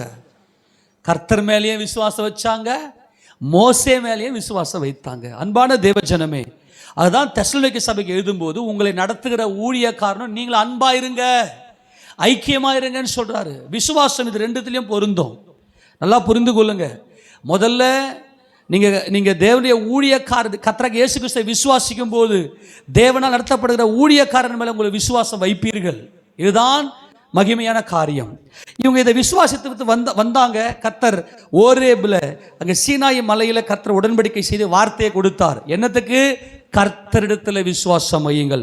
இந்த வார்த்தையானவர் உங்களுக்குள்ளே வந்து எல்லா காரியத்தை செய்து முடிப்பார் என்று சொல்லி விசுவாசம் வையுங்கள் என்று சொல்லி கர்த்தர் சொன்னார். இவங்க என்ன பண்ணிட்டாங்க? நான் நியாயப்பிரமாணத்தின் சுயநீதியில் நான் இதெல்லாம் செய்கிறேன், நான் நீதிமான் அப்படின்னு உட்காந்துட்டான். ஆனால் கர்த்தர் இந்த வேதத்தை கொடுத்த நோக்கம் என்னவென்றால், அவர் வருவார். உங்ககிட்ட ஒரு நீதி இல்லை. நியாயப்பிரமாணத்தின் கிரியைகளினாலே மனுஷன் தேவனுக்கு முன்பதாக நீதிமானாக்கப்படுவது இல்லை. நியாயப்பிரமாணத்தை செய்கிறவன் அகல் பிழைப்பான், அவ்வளவுதான். இந்த உலகத்தில் மட்டும் நீ பிழைப்ப, ஆனால் நித்திய ஜீவன்லாம் கிடையாது. ஆக இஸ்ரவேல் ஜனங்க கையில கர்த்தர் இந்த உடன்படிக்கையாகி இந்த வார்த்தையை கொடுத்து விட்டு, இந்த வார்த்தையானவர் தான் நான் என்பதை குறித்து அவர்கள் சொல்லிக் கொண்டிருந்தார். ஆனால் இவர்களோ கர்த்தரை விசுவாசிக்கவில்லை.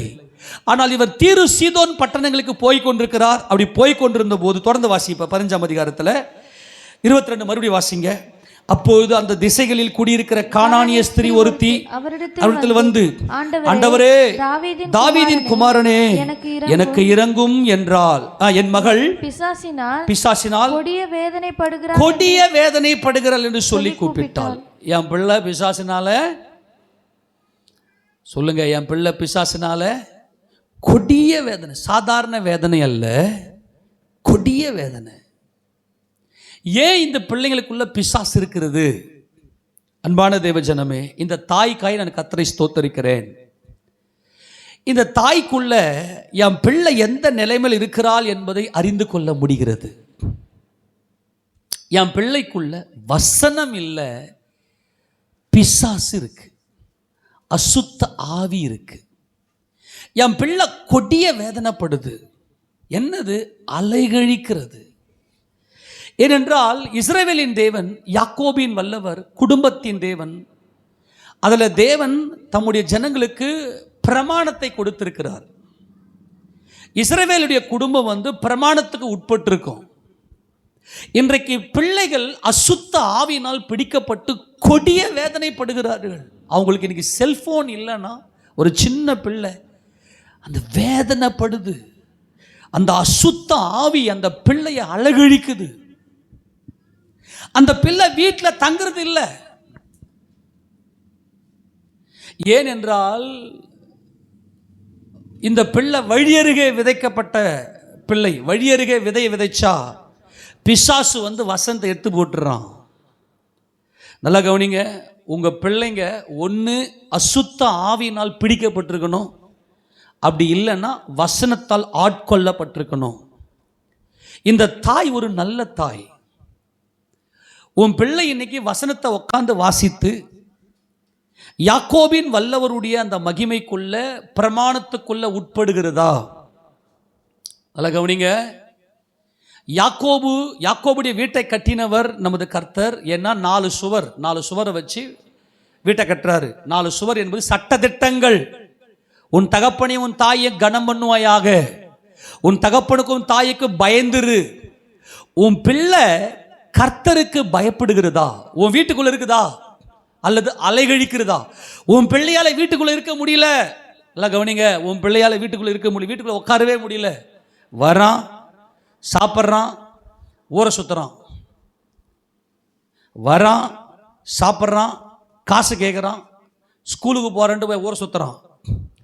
வீட்டுக்குள்ள உட்கார்ந்து பைபிள் வாசிக்கிறது இல்லை, வேதத்தை வாசிக்கிறது இல்லை. வேதம் இந்த பிள்ளையினுடைய இருதயத்துக்குள்ள, இந்த வேதம் இந்த பிள்ளையினுடைய இருதயத்துக்குள்ள இருந்துருச்சு அப்படின்னா அந்த பிள்ளை வீட்டில் உட்கார்ந்துருக்கும். நீங்கள் ஈஸியாக கண்டுபிடிச்சிடலாம். ஒரு பிள்ளை வேதத்தை எடுத்து வாசித்து அந்த வேதத்தை தியானம் பண்ணி அந்த பிள்ளை தேவனோடு கூட ஜபத்தில் இருக்கிறதுன்னு சொன்னால் அது இஸ்ரவேல், அந்த பிள்ளை இஸ்ரவேல். அப்படி இல்லைன்னா பிசாசினால் கொடிய வேதனைப்பட்டு கொண்டிருக்குது உன் பிள்ளை. உன் பிள்ளை கிட்ட ஒரு பைபிளை கொடுத்து வாசிக்க சொல்லுங்களேன். அந்த பிள்ளை உட்காந்து நல்ல மனமகிழ்ச்சியோடு வாசிக்குதுன்னா அந்த பிள்ளையோட இருதயத்தில் பிசாசு கிடையாது. அந்த பிள்ளையால பைபிளை வாசிக்க முடியலன்னா அந்த பிள்ளை பிசாசினால் அலைகழிக்கப்பட்டிருக்கிறது. இதெல்லாம் ஆவிக்குரிய இஸ்ரவேல் தாய்களுக்கு தான் புரியும். ரட்சிக்கப்பட்ட தாய்களுக்கு தான் பிள்ளைகளை குறித்த வேதனை புரியும். ஐயோ என் பிள்ளை கொடிய வேதனைப்படுது, பிசாசினால் கொடிய வேதனைப்படுது, அலைகழிக்கப்பட்டு கொண்டு அந்த பிள்ளையால் வீட்டில் இருக்க முடியல. அது என்ன பண்ணுதுன்னா நல்லா வருது, நல்லா தின்னுது, நல்லா ஊற சுற்றுது. பைபிளுக்கும் அந்த பிள்ளைக்கு சம்பந்தமே கிடையாது, தேவனுக்கும் அந்த பிள்ளைக்கு சம்பந்தமே கிடையாது. ஆக அந்த பிள்ளை எது? நாய். அது ஆமேனா? அந்த பிள்ளைக்குள்ள என்ன இருக்கு? நாயின் ஆவி இருக்கிறது. அதுதான் இந்த ஆவி. என்ன? அதுதான் மத்தேயு கானான், அவள் ஒரு புறஜாதி. மார்கு கிரேக்க ஸ்திரீ, அவள் ஒரு புறஜாதி. யூதர்கள் அந்த நாட்களிலே அவளை நாய் என்று அழைப்பது வழக்கம். ஏனென்றால் அந்த பிள்ளை எப்படி இந்த நாய் எப்படி ஊற சுற்றுதோ, நீங்கள் 57ஆம் சங்கீதத்தில் பார்த்தீங்கன்னா இந்த பிள்ளை நல்லா ஊற சுற்றிட்டு நாய்களை போல ஊளையிட்டு வருதுங்க. இவங்க வாயில் கபடு தான் இருக்குது. இதையெல்லாம் கர்த்தர் சொல்கிறார். இப்போ நீங்கள் உட்காந்து நல்லா பார்க்கணும். ஆவி அவரிடத்தில் பரிபூர்ணமாக இருந்ததே, பின்ன ஏன் அவர் ஒருவனை படைத்தார்?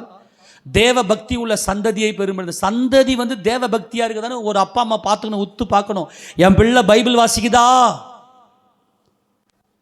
என் பிள்ளைக்கு தாகம் இருக்குதா? பைபிள் மேல தாகம் இருக்குதா? கிறிஸ்துவின் மேல தாகம் இருக்குதா? கிறிஸ்துவை அன்பு கூறுகிறதா என் பிள்ளைன்னு பார்க்கணும். கர்த்தருக்கு ஸ்தோத்திரம். ஏன்னா யூதர்கள் என்ன பண்ணுவாங்கன்னா 12 வயசு ஆச்சுனாவே பார் மிட்ஸ்வா பண்ணுவாங்க. அந்த பிள்ளைகளுக்கு என்ன பண்ணுவாங்கன்னா, இவன் தேவனுடைய பார் என்றால் குமாரன், இவன் தேவனுடைய மகன் சொல்லி 12 வயசுல ஒப்பு கொடுத்துருவாங்க. அந்த பிள்ளைக்கு தோராவை போதிப்பாங்க. அந்த பிள்ளை 20 வயசுக்குள்ள என்ன பண்ணா, ஆதியாகமத்திலிருந்து உபாகமம் வரைக்கும் மனப்படமாக சொல்லணும். 613 கட்டளையை மனப்படமாக சொன்னாம. ஆக இஸ்ரவேல் பிள்ளைகளுடைய இருதயத்துக்குள்ள வசனம் இருக்கும். இப்போ நாம் எப்படி கண்டுபிடிக்கலாம்னா, நம்ம பிள்ளைகளுக்குள்ள வசனம் இருக்கான்னு பார்த்து 5 வயசுலேயே என்ன பண்ணுறாங்கன்னா அவங்களுக்கு மற்ற புத்தகங்கள் சொல்லிக் கொடுப்பாங்க. ஆனால் தோரா மட்டும்தான் 12 வயசில் சொல்லிக் கொடுப்பாங்க.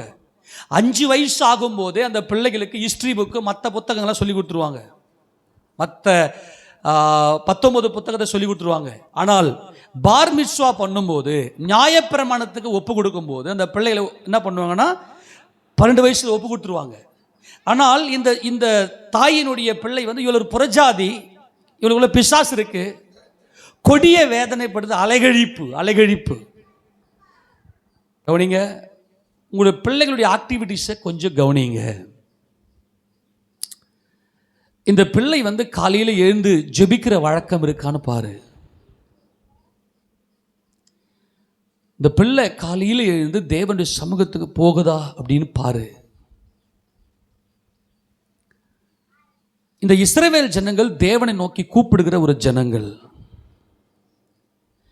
யாரெல்லாம் தேவனுடைய சமூகத்துக்கு போறாங்கன்னு நல்லா பார்த்துக்க. பைபிள் வாசிக்கிறாங்களான்னு பார்த்து, அது தேவ சமூகத்துக்கு போறது. யாரெல்லாம் தேவனோடு கூட உறவுல இருக்கிறாங்களோ, பார் மிட்ஸ்வா பண்ணியிருக்கிறாங்களோ, அவங்க தேவனுடைய பிள்ளைகளை பிரதிஷ்டை பண்ணப்படுறாங்க. அவர்கள் மீட்கப்பட்டுருவாங்க. இந்த அதிகாலை ஜபம் இருக்கு பாரு. ஒரு மனிதனுடைய வாழ்க்கையில் அதிகாலை ஜபம் இல்லை அப்படின்னா அவன் நாய், அவன் புறஜாதி. இந்த நாய் புறம்பே இருக்கப்படும். நாய்களும் சூனியக்காரரும் விக்கிரகாரனைக்காரரும் இவங்கெல்லாம் புறம்பே இருப்பாங்க. நல்லா கவனி, நான் சொல்றது ரொம்ப முக்கியம். எல்லாமே என் கர்த்தர், என் இயேசு ராஜா கொடுத்தது என்ற விசுவாசத்துக்குள்ள வர நம்ம என்ன பண்றாங்கன்னா, சில பேர் என்ன பண்ணுவாங்க, ஆண்டவரே எனக்கு இவ்வளோ, சில பேர் நிறைய கஷ்டங்கள் வந்தால் தேவ சமூகத்துக்கு போவாங்க. எனக்கு ரொம்ப கஷ்டம் இருக்கு ஆண்டவரே, இந்த கஷ்டத்தெல்லாம் மாற்றுங்க ஆண்டவரே அப்படின்னு சொல்கிறதெல்லாம் பிகினிங் ஸ்டேஜ். அதில் இந்த பூமிக்குரிய அற்புதங்கள். ஆனால் பெரிய விசுவாசம் எல்லாம் என் கர்த்தருடைய கிருபை. நான் இன்னைக்கு இந்த பூமியில நிற்பதும் நிர்மூலமாகாதிருப்பதும் என் கர்த்தருடைய கிருபை அப்படின்றது கிருபையை உணர்ந்து தேவ சமூகத்துக்கு எவ்வளவு உடல் வலி இருந்தாலும் எவ்வளவு வேலை செஞ்சுட்டு வந்தாலும் ஆண்டவர் சமூகத்தில் போய் நிற்பாங்க பாருங்க. அதுதான் ஆராதனை. இந்த ஆராதனை இல்லாத, இந்த ஜபம் இல்லாத புறஜாதியார் ஆக்கினைக்கு உட்படுவார்கள். நீங்க ஏசாயா புத்தகத்தில் நீங்க எடுத்து வாசித்தீங்கன்னா 26ஆம் திருப்பிங்களா, ஏசாயா 26ஆம் அதிகாரத்தில் உங்களுக்கு அன்பாய் சொல்லுகிறேன் தேவஜனமே, 9ஆம் வசனம் வாசிங்க பார்க்கலாம். என் ஆத்துமா இரவிலே உம்மை வாஞ்சிக்கிறது, எனக்குள் இருக்கிற என் ஆவியால் அதிகாலையிலும் உம்மை தேடுகிறேன். உம்முடைய நியாய தீர்ப்புகள் பூமியிலே நடக்கும் போது பூச்சக்கரத்து குடிகள் நீதி. இந்த கவனி, நாங்கள் இஸ்ரவேலர்கள், நாங்கள் யூதர்கள், நாங்கள் தேவனை ஆராதிக்கிறவர்கள், நாங்கள் கிறிஸ்துவை பற்றி கொண்டவர்கள். ஆண்டவரே, என் ஆத்துமா இரவிலே உம்மை வாஞ்சிக்கிறது, எனக்குள் இருக்கிற என் ஆவியால் அதிகாலையில் நான் உம்மை தேடுகிறேன். ஆனா உம்மை தேடாத புறஜாதியார் நீர் நியாய தீர்ப்பு கொடுக்கும் போது நீதியை கத்துக்குவாங்க, வெட்டி தள்ளுவார். அவர்கள நாய்கள். இப்போ நல்லா கவனிங்க, சபைகளில் நல்லா கவனிங்க, சர்ச்சில் நீ இருப்ப, சபைக்கு வருவ, ஆனால் அதிகாலையில் தேட மாட்ட. அதிகாலையில் தேடாத உனக்கு கர்த்தர் நியாய தீர்ப்பை வைத்திருக்கிறாராம். எச்சரிக்கை. இப்போ இந்த அதிகாலையில் நீங்கள் நிற்கிறதுனால கர்த்தரிடத்தில் உங்களுக்கு மகிமையான ஆசீர்வாதங்கள் வருது. ஒவ்வொரு நாள் ஆண்டவருக்கு நன்றி சொல்லி, இந்த நாள் மகிமையின் நாள். நீ காலையில் எழுந்ததும் நீ தேவ சமூகத்துக்கு போறியா? உங்கள் பிள்ளைங்க ஒன்றாவது போகிறாங்க படிக்கிறீங்கன்னு வச்சுங்களேன், அந்த பிள்ளைங்களுக்கு படிக்க போகுது. அந்த பிள்ளைங்களுக்கு அந்த 1வது படிக்கிற பிள்ளை காலையில் எழுந்து ஜெபிக்கிற அந்த வழக்கத்தை நீங்கள் சொல்லி கொடுப்பீங்கன்னா அந்த பிள்ளையை நீங்கள் காப்பாற்றுறீங்க. தேவனுடைய சமூகத்துக்கு போகாத இந்த பிள்ளைகள் நீதியை கற்றுக்கொள். பூச்சக்கரத்து குடிகள், ஆண்டவரே உம்முடைய நியாய தீர்ப்புகள் பூமியிலே நடக்கும்போது பூச்சக்கரத்து குடிகள் எதை கற்றுக்கொள்வாங்க? நீதியை கற்றுக்கொள்ளுங்க. ஆனா ஆண்டவரே, நான் உம்முடைய சமூகத்தை வாஞ்சிக்கிறேன், உம்முடைய பிரமாணங்கள் என்ற கீதங்களா இருக்கிறது. ஆக இவர்கள் என்ன நடக்கும், என்ன நீதியை கற்றுக்குவாங்க? இவர்கள் தேவனை தேடாத நாய்கள். அது யூதர்களுக்கு நல்லாவே தெரியும், கர்த்தரும் இதை அங்கீகரிக்கிறார். இப்போ அதை நம்ம பார்க்க போகிறோம். வெளிப்படுத்தின விசேஷத்தை பாருங்க, என்ன நீதியை கற்றுக்கொள்றாங்க பாருங்க. வெளிப்படுத்தின விசேஷம் 22ஆம் அதிகாரம் 15 வாசிங்க. 22:15. நாய்களும் நல்லா கவனிங்க, நாய்களும் அப்படின்னா நம்ம தெருவில் கையில் குச்சி கோல் எல்லாம் இல்லாமல் தனியாக நடந்து போகும்போது அப்படியே வந்து சூழ்ந்துக்குன்னு அப்படியே உங்களை வவுன்னு குலைச்சி, சில பேர் இந்த தெருவில் என்ட்ரி ஆக மாட்டேன். நேற்று ஒருத்தர் சொல்கிறாரு, நான் வரலான்னு பார்த்தா அங்கே தெருவில் நின்று அப்படியே போயிடுறேங்க, இந்த நாய்களுக்கு பயமாக இருக்குதுங்க எனக்கு. அந்த நாய்க்கு கிடையாது, அதிகாலையில் அவரை தேடாத நாய்கள். அது புறஜாதி, அவங்க இருதயத்துக்குள்ள வசனம் கிடையாது. இந்த புறஜாதி கிரேக்க ஸ்திரீக்காய் நான் கர்த்தரை ஸ்தோத்திரிக்கிறேன். ஐயோ, என் பிள்ளை அலைகழிக்கப்படுது. உன் பிள்ளை காலையில் எழுந்து ஜெபிக்கலன்னாவே அது அலைகழிக்கப்படுகிறது. அந்த பிள்ளை கொடிய அலைகழிப்புக்குள்ள இருக்கிறது. காலையில் எழுப்பி 5 மணிக்கு உன் பிள்ளை எழுப்பி ஜபத்தில் நீ பயிற்சி கொடுக்கலன்னா உன் பிள்ளை அக்னி கடலுக்கு தள்ளி கொண்டிருக்கிறாய் தேவஜனமே. அந்த பிள்ளை விசுவாசத்துக்குள்ள வரல. எச்சரிக்கையாய் சொல்லுகிறேன், நாய்களும் சூனியக்காரரும் விபச்சாரக்காரரும் கொலைபாதகரும் விக்கிரக ஆராதனைக்காரங்க, கூழ் ஊத்துறவங்க, ஐயோ அழுங்க அவங்களுக்காக, விக்கிரகத்தை போய் தேடுறவங்க, அத்தனை பேர் பொய்யை விரும்பி அதன்படி செய்கிற யாவர் எங்க இருப்பாங்க? புறம்பே தள்ளப்படுவார்கள். எச்சரிக்கை.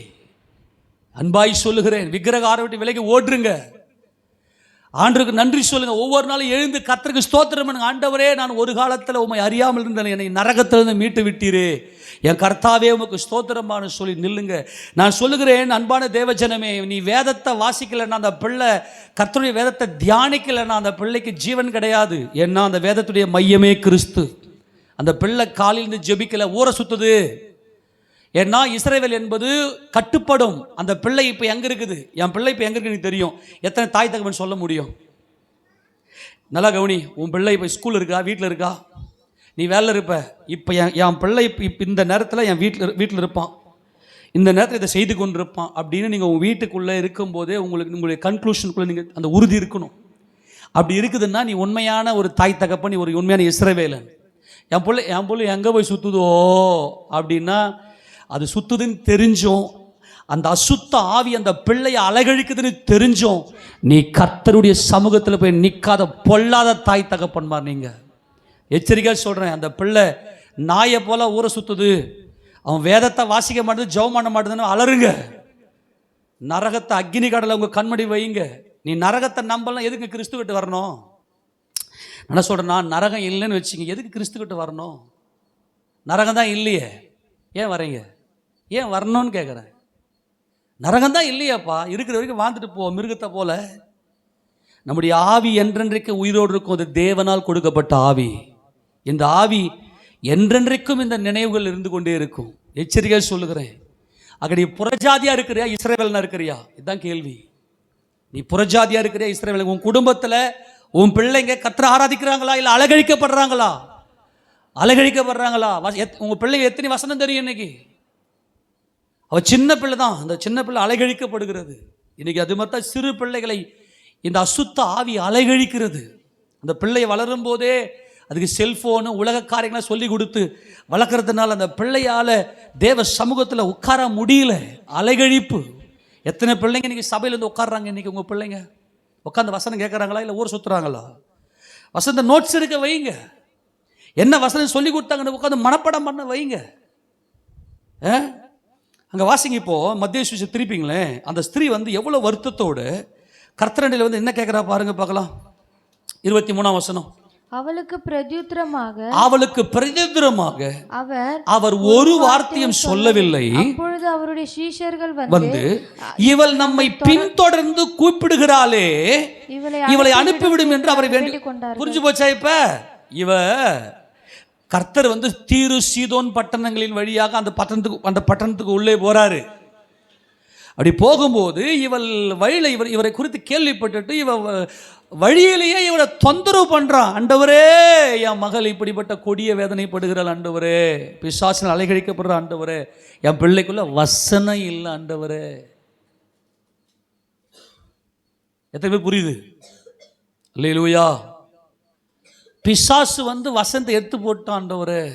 வழி அருகே விதைக்கப்பட்டவன் பிசாசு வந்து வசனத்தை எடுத்து போட்டுறான். இன்னைக்கு உன் பிள்ளை உட்காந்து ஒரு சினிமாவை உட்காந்து பார்க்குது, ஒரு செல்ஃபோனை உட்காந்து கேம் ஆடுது, உட்காந்து வசனத்தை வாசிக்க வைக்கிறியா? அந்த பிள்ளை என்ன ஆகுன்றத நீங்கள் கொஞ்சம் கற்பனை பண்ணுங்க. நீங்களா என்னங்க விசுவாசி நீங்கள்லாம்? இவர் பேசாம போறாரு, அவ விடலைங்க. அவ எவ்வளவு அன்புள்ளவள். அவளுக்குள்ள குடும்ப பாரம். யார் யாருக்கெல்லாம் குடும்ப பாரம் இருக்கிறதோ அவர்கள் தான் கர்த்தருக்கு தேவை. என் பிள்ளை நல்லா இருக்கணும், என் பிள்ளை அலைகழிக்கப்படுது, என் பிள்ளைக்குள்ள வசனம் இல்லை, என் பிள்ளைக்குள்ள நம்மளுக்கு என்ன பண்ணுவோம்? நல்லா படிடா, நல்ல வேலைக்கு போகணும்டா, நல்லா காசு பணம் சம்பாதிக்கணும், ரத்தத்தை உறிஞ்ச ரத்த காட்டேறிங்க தான் இன்னைக்கு தாய் தகப்பன்லாம். இந்த பிள்ளைகளுக்கு ஜீவனை கொடுக்கணும் கிடையாது. நல்லா படி, நல்ல பெரிய வேலைக்கு போ, கை நிறைய சம்பாதிச்சு கடைசி காலத்தில் அப்பா அம்மா கஞ்சி ஊத்துறா. கஞ்சியா? இவங்க சொல்கிறதே எப்படி? கடைசி காலத்தில் கஞ்சி ஊற்றுற, கஞ்சி தான் கேட்கணுமா?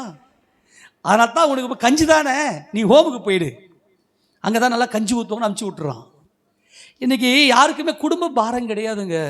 யாக்கோபின் வல்லவரை இன்றைக்கு யாரும் ஆராதிப்பது இல்லை. யாக்கோபின் வல்லவர் என்றால் சட்ட திட்டங்களுக்கு உட்பட்டவர்கள். எனக்கு என் பிள்ளையை பற்றி எனக்கு தெரியுங்க. இன்னைக்கு என் பிள்ளை இன்னைக்கு வசனத்தை தியானித்து கொண்டு ஜெபித்து கொண்டு இருப்பாங்க. அப்படி பாரம் இருக்குதா? இல்லையா? இவளை போல கதருங்க தானே கேட்குறேன். கதருங்க தேவ சமூகத்துக்கு போய் பிள்ளைகளுக்காக. என் பிள்ளை விசுவாசத்துக்கு நேரம் வரணுன்றவன்னு கதருங்க. சீசல் கேட்குறாங்க, ஆண்டவரே இவன் நம்மளை பின்தொடர்ந்தே வந்து நிற்கிற ஆண்டவரே, இவளுக்கு என்ன சொல்லுங்க ஆண்டவரே அப்படின்னு சொல்லிட்டு இவன் கேட்கும்போது அதுக்கு கர்த்தர் அதற்கு அவர் காணாமல் போன ஆடுகளாகிய இஸ்ரவேல் வீட்டாரத்திற்கு அனுப்பப்பட்டேன் என்று மற்றபடி அல்ல. என் கர்த்தர் எவ்வளவு அன்புள்ள இரக்கமுள்ள தேவன். இயேசு ராஜாவுடைய பரிசுத்த நாமத்துக்கு கரங்களை ஊற்றி ஆமென் சொல்லுங்க பார்க்கலாம். இப்போ கவனிங்க, யூதர்களுக்கு நல்லா தெரியும், ஏன்னா இவர் ஒரு யூதன், இவள் ஒரு சீதோனிய ஸ்திரீ, இவள் ஒரு புறஜாதி, இவள் ஒரு கானானிய ஸ்திரீ, இவள் ஒரு கிரேக்க ஸ்திரீ. இயேசுராஜாக்கு நல்லா தெரியும், ஏன்னா இயேசுராஜா பின்னாடி பெரிய யூதர் கூட்டம் போய் நிற்குது. இப்போ இவர் நேராக போயிட்டு அவருக்கு சுகத்தை கொடுத்துடல. நல்லா கவனிக்கணும், இவர் அவள் இடத்துல டாக்டரின் பேசுகிறார், உபதேசத்தை பேசுகிறார், அன்பை பேசுகிறார், சுபாவத்தை பேசுகிறார். ஏமா, நான் காணாமற் போன ஆடு, இங்க ஆடுன்னு சொல்றது சுபாவம். இந்த ஆடுகளுக்கு ஒரு மேய்ப்பன் உண்டு. நல்ல மேய்ப்பன் தன் ஆடுகளுக்காக தன் ஜீவனையே கொடுக்கிறான். இந்த இடத்துல காணாமற் போன ஆடுகளாகிய இஸ்ரவேல் வீட்டார், இந்த இஸ்ரவேல் வீட்டார் ஆடுகள். இந்த ஆடுகளுக்காக நல்ல மேய்ப்பனாகிய நான் உலக தோற்றத்துக்கு முன்பதாகவே என் ஜீவனை கொடுத்திருக்கிறேன். அவர்கள் இன்னைக்கு என்னை விட்டுட்டு போயிட்டுக்கிறாங்க. அவர்கள் ஆபிரகாமின் சந்ததியார். நல்லா கவனிங்க, எவ்வளவு அன்புள்ள தெய்வம், இரக்கமுள்ள கர்த்தர், அன்பே உருவான தெய்வம். ஒரு புறஜாதி இடத்துல, வசனம்னா என்னன்னு தெரியாதவரிடத்துல என் கர்த்தர் இரக்கத்தை பாராட்டுகிறார். யோவான் சுவிசேஷ புத்தகம் 10வது அதிகாரத்தில் ஒரு மேய்ப்பனானவன் என்ன செய்வார் என்று இங்கே கர்த்தர் சொல்லுவதை வாசிக்கலாம். நல்லா கவனிங்க, யோவான் சுவிசேஷம் 10ஆம் அதிகாரம் அதுல 14ஆம் வசனத்தை வாசிங்க பார்க்கலாம். நானே நல்ல மேய்ப்பன், பிதா என்னை அறிந்திருக்கிறது போலவும் நான் பிதாவை அறிந்திருக்கிறது போலவும் நான் என்னுடையவைகளை அறிந்தும் என்னுடையவைகளால் அறியப்பட்டும் இருக்கிறேன். ஆடுகளுக்காக என் ஜீவனையும் கொடுக்கிறேன். அல்லேலூயா சொல்லுங்க பார்க்கலாம். இந்த நானே நல்ல மேய்ப்பன், நான் காணாமல் போன ஆடுகளாகி இஸ்ரவேல் வீட்டாரிடத்திற்கு அனுப்பப்பட்டேன். வீடு எதை பற்றி பேசுறாரு? வீடு. யாக்கோபின் வல்லவர், இஸ்ரவேலின் வீட்டை கட்டின ராகேல் லேயாளை ஆசீர்வதித்தவர். வீடு. வீடுனா என் பிள்ளைங்க, என் கணவன், என் மனைவி என்கின்ற ஒரு பிணைப்பில், வசனத்தின் பிணைப்பில் இருக்கணும். தேவன் குடும்பங்களின் தேவன், வீட்டின் தேவன். ஒரு நல்ல மேய்ப்பன் தன் ஆடுகளுக்காக தன் ஜீவனையே கொடுக்கிறான். நல்லா கவனிங்க, நானே நல்ல மேய்ப்பன்.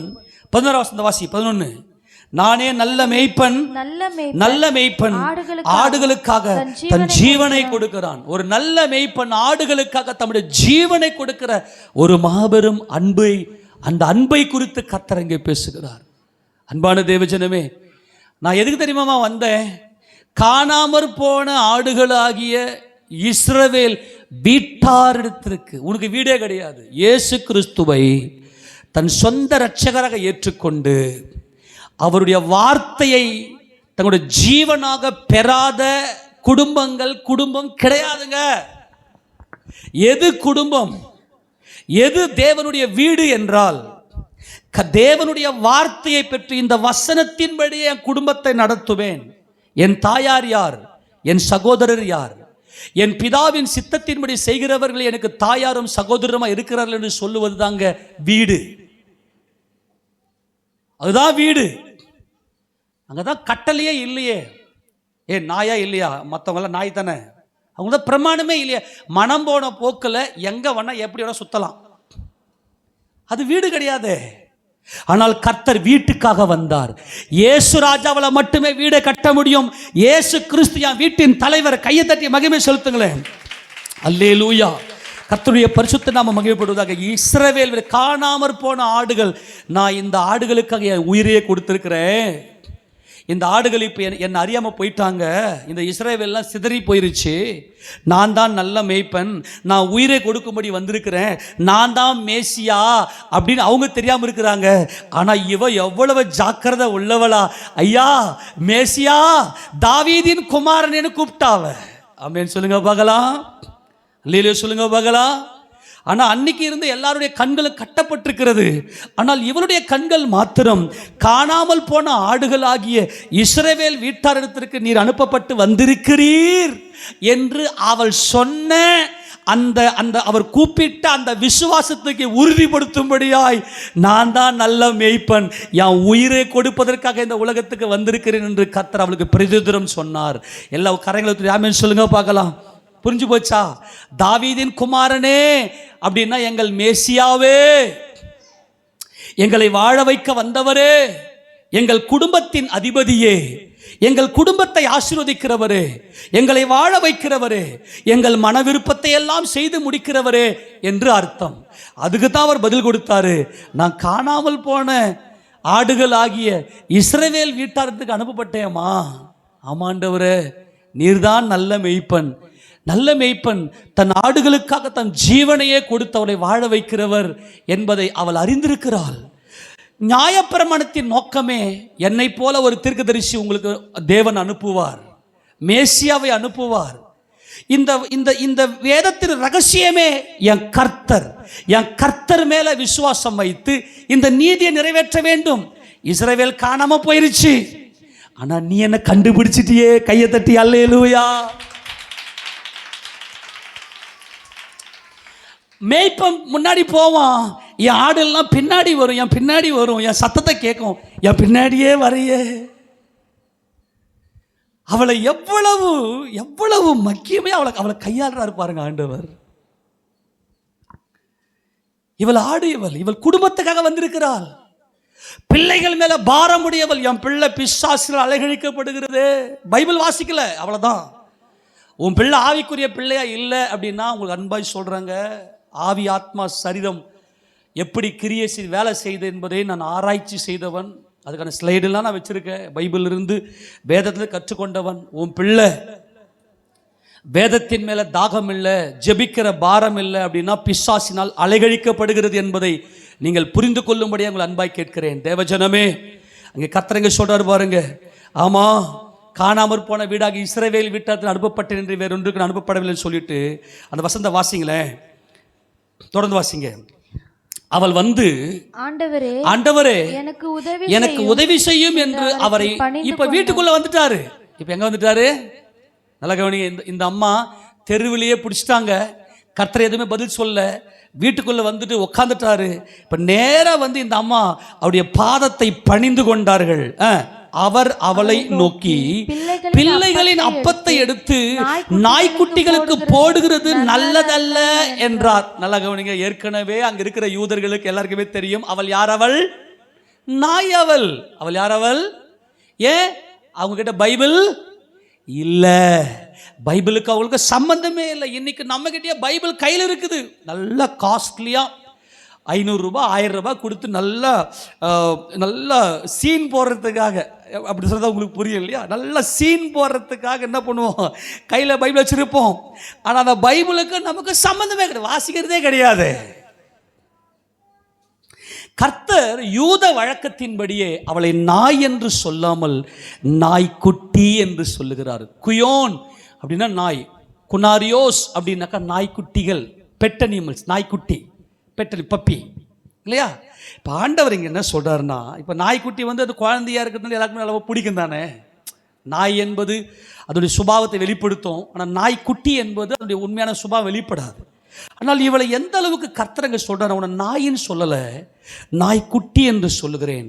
அங்கே அப்பத்தை குறித்து பேசுகிறார். வந்தவர்கிட்ட என்னென்னமா பேசுகிறார், அவளுக்கு புரியுமா? இப்போது நம்ம மற்றவங்க கிட்ட பேசும்போது கூட, டே என்னை பற்றி உனக்கு தெரிஞ்சு, என்னை பற்றி உனக்கு என்னன்னு தெரிஞ்சதுனா உனக்கு சொல்ல முடியும், நான் உனக்கு புரியாதல நான் பேச முடியாது, அப்படி தான் நம்ம பேசுவோம் இல்லையா? இப்போ கவனிங்க, ஆடுன்றாரு, அப்பன்றாரு, அவளும் புரிந்து கொண்டு சவால் கொடுத்து அவரை பற்றி கொள்கிறார். என்ன அப்பம்? அப்பம்னா என்ன தெரியுமா? பிள்ளைங்களுக்கு அப்பத்தை எடுத்து நாய்க்குட்டிக்கு போட மாட்டேன் அப்பன்றாரு. என்ன அப்பம்? உலகத்தின் ஜீவனுக்காக என் பிதா அருளிய அப்பம் நான். முந்தி பிள்ளைகள் திருப்தி அடையட்டும், பின்னாடி நான் உனக்கு தரேன். அப்ப நாய்க்குட்டிக்கு எடுத்து நான் போட மாட்டேன், முதல்ல என் பிள்ளைங்க திருப்தி அடையட்டும். வானத்திலிருந்து இறங்கி வந்த ஜீவ அப்பம் நானே. உலகத்தின் ஜீவனுக்காக உன் குடும்பம் வாழ்வதற்காக நல்ல மேய்ப்பன் தன் ஆடுகளுக்காக தன் ஜீவனையே கொடுக்கிறான். அந்த ஜீவன் என்னவென்று சொன்னால் அப்பம், போஜனமே ஜீவன். நம்முடைய ஆத்துமாவினுடைய போஜனம் என் ஆண்டவராகிய இயேசு கிறிஸ்து. இவளுடைய விசுவாசம் சாதாரண விசுவாசமா? இஸ்ரவேலனே அவரை அறியல, அவன் கண்கள் திறக்கப்படல. ஆனால் இவர்கிட்ட அப்பத்தை பத்தி டாக்டரினை பேசுறாரு ஆண்டவர். அப்பத்தை பத்தி பேசுறார், எடுத்தோன்னு அப்பத்தை பத்தி பேசுறார். ஏன்னா நம்முடைய ஆத்துமா நித்தியமானது, ஆனால் நம்முடைய ஆத்துமா இன்னைக்கு அழிகிறது. இந்த ஆத்துமா அழியாமல் இருக்க வேண்டுமே ஆனால் போஜனத்தை சாப்பிடணும். அந்த போஜனம் கிறிஸ்துவினுடைய பாடுகள், கிறிஸ்துவினுடைய சரீரம் அடிக்கப்படுவதற்காக ஒப்பு கொடுக்கப்பட்டாரே, அதுதான் அந்த போஜனம். யோவான் சுவிசேஷம் 6வது அதிகாரத்தில் இந்த போஜனத்தை குறித்து கர்த்தர் பேசுவதை நாம் பார்க்கிறோம். அதை தான் இங்கே இந்த ஸ்திரீ கிட்ட பேசுறார், கானானிய ஸ்திரீ கிட்ட பேசுறாரு. வாசிங்க பார்க்கலாம், 47 வாசிங்க பார்க்கலாம். என்னிடத்தில் விசுவாசமா இருக்கிறவனுக்கு நித்திய ஜீவன் உண்டு என்று மெய்யாகவே உங்களுக்கு சொல்லுகிறேன். ஜீவ அப்பம் நானே. உங்கள் பிதாக்கள் வனாந்தரத்திலே மன்னாவை புசித்திருந்தும் மரித்தார்கள். இதிலே புசிக்கிறவன் மரியாமல் இருக்கும்படி வானத்திலிருந்து இறங்கின அப்பம் இதுவே. அததான் இங்கே அப்போஸ்தலன் பவுல் ரோமர் 10ஆம் அதிகாரத்துல எங்களுக்காக கிறிஸ்துவை மரிக்கும்படி வானத்துக்கு ஏறுகிறவன் யாருன்னு சொல்லாத, வானத்திலிருந்து இறங்கி வந்த ஜீவ அப்பம் நானே, உனக்காக ஜீவனை கொடுத்த ஜீவ அப்பம் நாம, என்னை புசி, என்னை சாப்பிடு.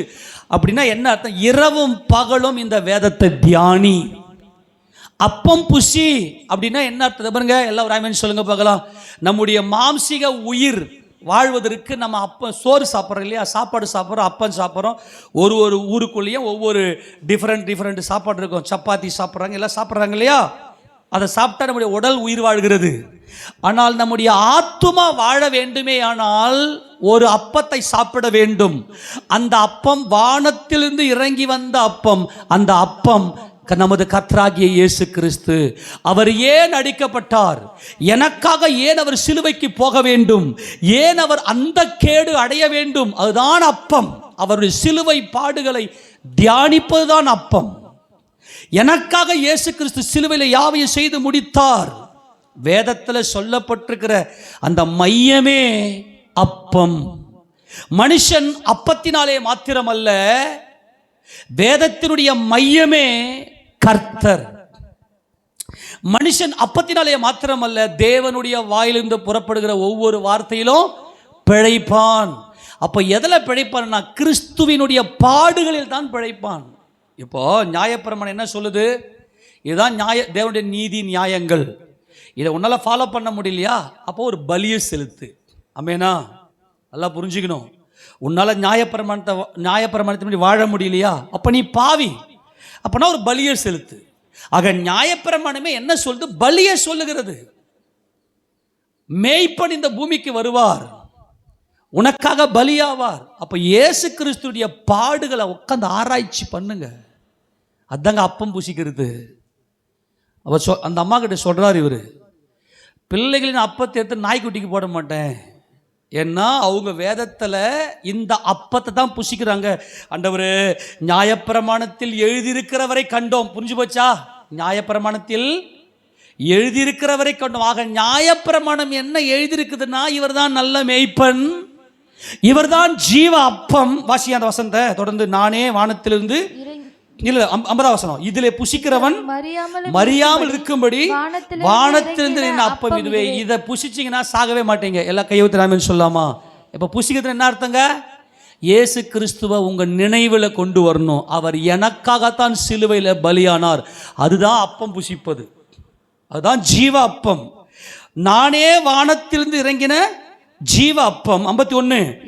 இந்த அப்பத்தை புசிக்கிறவன் என்றென்றைக்கும் பிழைப்பான்.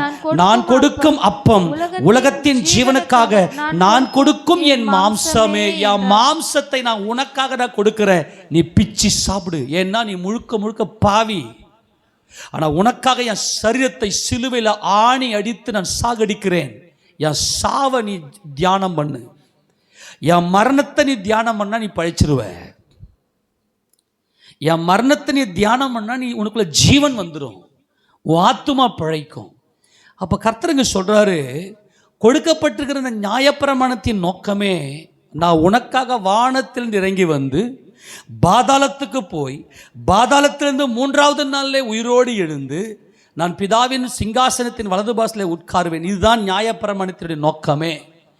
அதான் நல்ல யூதர்கள், நல்ல ரபிகள் எல்லாம் என்ன பண்ணாங்கன்னா, நியாயப்பிரமாணத்தில் எழுதியிருக்கிறவரை மேசியாவை நாங்கள் கண்டோம், மேசியாவை நாங்கள் கண்டோம். அதுதான் இந்த ஸ்திரீ அழைக்கிறாள், தாவீதின் குமாரனை. நல்ல கொஞ்சம் ஒரு சில யூதர்கள் மாத்திரம், நல்ல ஆவிக்குரிய பக்திக்குரிய யூதர்கள் மாத்திரம் மேசியாவை எதிர்நோக்கி கொண்டிருந்தார்கள். அவர்கள் அத்திமரத்தின் கீழே உட்கார்ந்து ஜெபிப்பார்கள். மேசியாவை எதிர்நோக்கி கொண்டிருந்தவர்கள் எல்லாம் அத்திமரத்தின் கீழாக உட்கார்ந்து ஜெபிப்பார்கள். ஆண்டவரே, எப்பொழுது எங்களுக்கு இந்த மேசியாவை அனுப்பீர், தாவீதின் குமாரனை எப்பொழுது அனுப்புவீர்? அதான் நாத்தான்வேல் என்ன பண்ணா, அத்திமரத்தின் கீழே உட்கார்ந்து ஜெபித்து கொண்டிருக்கிறார், எங்கள் மேசியா எப்பொழுது வருவார்னு. புரிஞ்சு போச்சா? எங்கள் ஜீவ அப்பம் எப்பொழுது வரும், எங்கள் மேய்ப்பர் எப்பொழுது வருவார் என்று எல்லாருமே என்ன பண்ண ஜெபித்து கொண்டிருப்பார். ஆனால் அசால்ட்டா இவ கையில பைபிளே இல்லை, வேதமே இல்லை, ஜபாலயத்துக்கு போகல, இவள் நடத்துவதற்கு யாருமே இல்லை. எப்படிங்க இவளுக்குள்ள இப்படிப்பட்ட ஒரு விசுவாசம் வந்துச்சு? அப்படியானால் இவள் உத்து இஸ்ரவேலை கவனித்துக் கொண்டிருக்கிறாள். அவருடைய எதிர்பார்ப்புள்ள ஒரு மேசியா, அவர் வந்தா எல்லாமே நல்லது நடக்கும். கையை விட்டுறாமே சொல்லுங்க. அவர் வந்துட்டார்னாக்கா என் குடும்பம் வாழும், அவர் வந்துட்டார்னா என் குடும்பத்தில் நல்லது நடக்கும். அவர் வந்துட்டார், இயேசு வந்துட்டார், நல்லவர், அவர் பரிபூர்ணர், அவர் சமாதான கர்த்தர், அவர் ஜீவன் உள்ளவர், எல்லாமே நன்மைக்கானது. அதுதான் இவர், அதுதான் இவர். இவர் போன இடத்துல சந்தோஷம், இவர் போன இடத்துல சமாதானம், இவர் எங்கே எல்லாம் போனாரோ அங்கே எல்லாம் அந்த குடும்பம் வாழுகிறது. அப்படியானால் நான் உங்க பின்னாடி வருகிற ஆடு நான், நீரே என் நல்ல மேய்ப்பன், நீரே என்னுடைய ஜீவ அப்பம். அவள் என்ன சொல்லுகிறாள்? அந்த வசந்த வாசிங்க, நான் வாசத்தை முடிக்கலாம். இப்போ திருப்பி வாசிங்களேன். மத்தேயு சுவிசேஷ புத்தகம் 15ஆம் அதிகாரத்தில் அவள் சொல்ற அந்த பதிலை வாசிக்க பார்க்கலாம். அவர் அவளை நோக்கி, அதற்கு அவள், மெய்தான் ஆண்டவரே, மெய்தான் ஆண்டவரே, உண்மைதான் ஆண்டவரே. அப்பா நீங்க சொல்றது உண்மைதான், நாங்கள்லாம் நாய் தான், ஒத்துக்கினா. அல்லேலூயா. எல்லாரும் ஆமென் சொல்லுங்க. நாங்கள் தேவனை அறியாதவர்கள், நாங்கள் காணியாட்சிக்கு புறம்பானவர்கள், நாங்கள் வாக்குத்தத்தத்துக்கு அப்பாற்பட்டவர்கள், நாங்கள் எல்லாரும் புறஜாதிகள். என் தேவனே இது உண்மைதான், என் கர்த்தாவே நீங்க சொல்றது உண்மைதான், மெய்தான் ஆண்டவரே.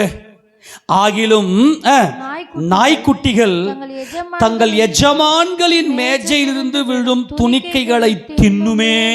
அப்பா நீர் என்னுடைய எஜமானன்.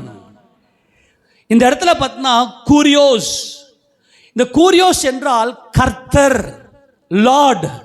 எப்பா இந்த இடத்துல இவள் பண்ண இந்த அறிக்கை என்பது எஜமான் என்று சொல்லுவது, என் தேவரீர் நீர் சியோனிலே பிதாவாகிய தேவனுடைய சிங்காசனத்தில் வலது பார்சத்தில் உட்கார்ந்திருக்கிற மகிமையின் கர்த்தர், நீர் அடோனாய், நீர் கூரியோஸ், நீர் என்னுடைய எஜமானன். பயங்கரமான விசுவாச அறிக்கைங்க இது. ஆமா ஆண்டவரே, மெய்தான் ஆண்டவரே, நான் உம்முடைய ராஜ்யத்தில் உங்க பாதத்தில் உட்கார்ந்திருக்கிற நாய்க்குட்டி தான் நான், நீர் என்னுடைய எஜமானன்.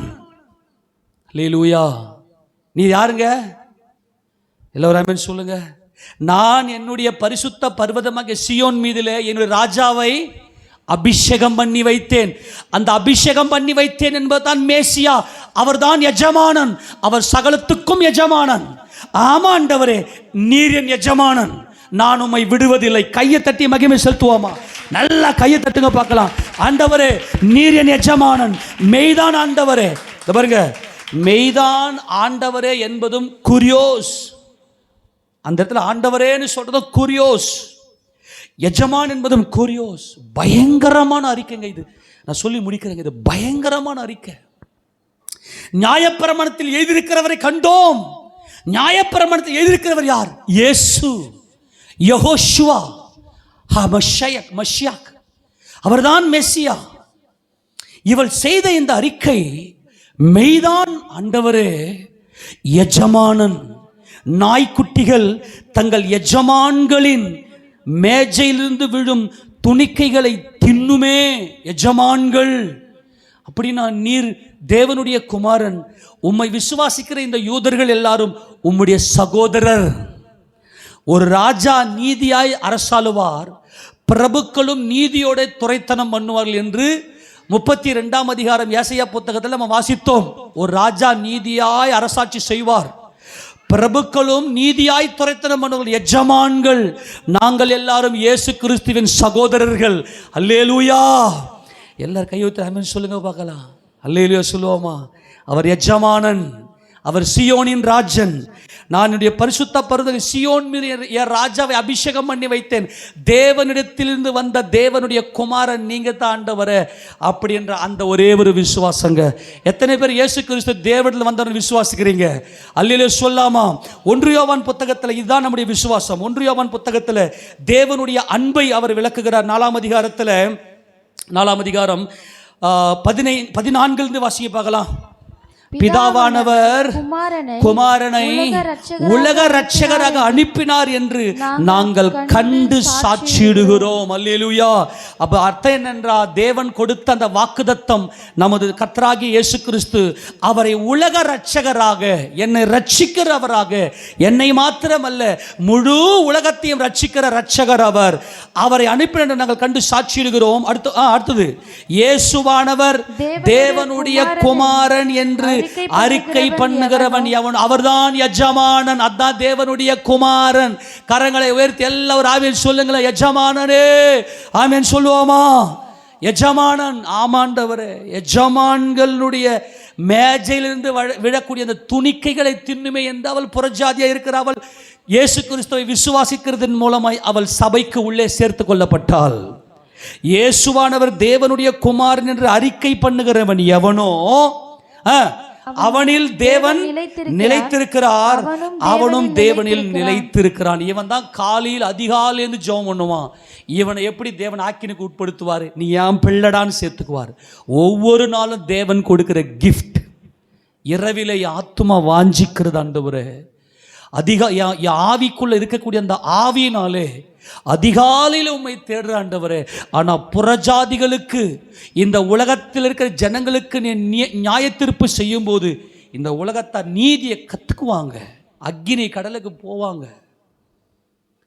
அவெல்லாம் துணிகரமாய் தேவனை மகிமைப்படுத்தாமல் இயேசு கிறிஸ்துடைய கிருபையினால் தான் நான் நிற்கிறேன் என்று எஜமானனே என்று சொல்லாமல், எஜமானுடைய மேஜையின் கீழ் வராமல், அவருடைய சமூகத்தில் நம்ம தாழ்த்தாமல் இன்னைக்கு தாறுமாறாய் ஓடிக்கொண்டிருக்கிறார்கள். ஒருவேளை நீங்கள் இன்னைக்கு யாராகிலும் காலையில் எழுந்து ஜெபிக்கிற ஜப ஆவி உங்களுக்குள்ள இல்லாமல் இருக்குன்னா மனம் திரும்பிடுங்க. ஒவ்வொரு நாளும் தேவ சமூகத்துக்கு போ.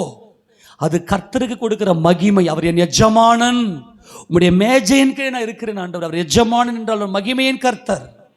அப்ப தேவனுடைய குமாரன் என்று எவன் ஒருத்தன் விசுவாசிக்கிறானோ இயேசு கிறிஸ்துவை, அவனுக்குள்ள தேவன் நிலைத்திருக்கிறார், அவனும் தேவன் நிலைத்திருக்கிறான். 16ஆம் வசனத்தை வாசிங்க.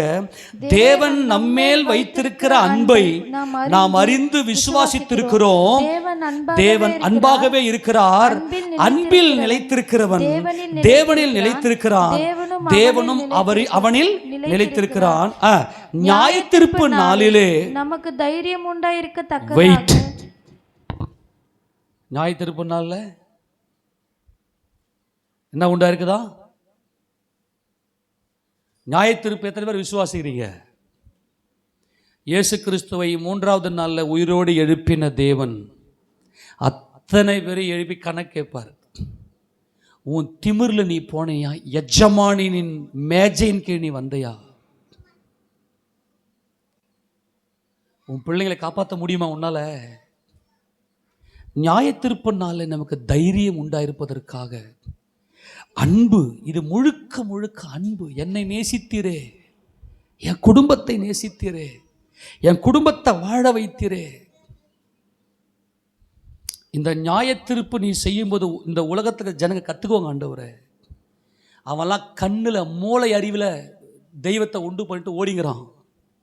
ஆனால் நாங்கள் எங்கள் இருதயத்தில் கிறிஸ்துவை சுமந்து கொண்டிருக்கிறோம். அவர் எங்கள் எஜமானன், அவர் என் எஜமானன். அவர் முழு உலகத்துக்கு சுதந்திரவாளி.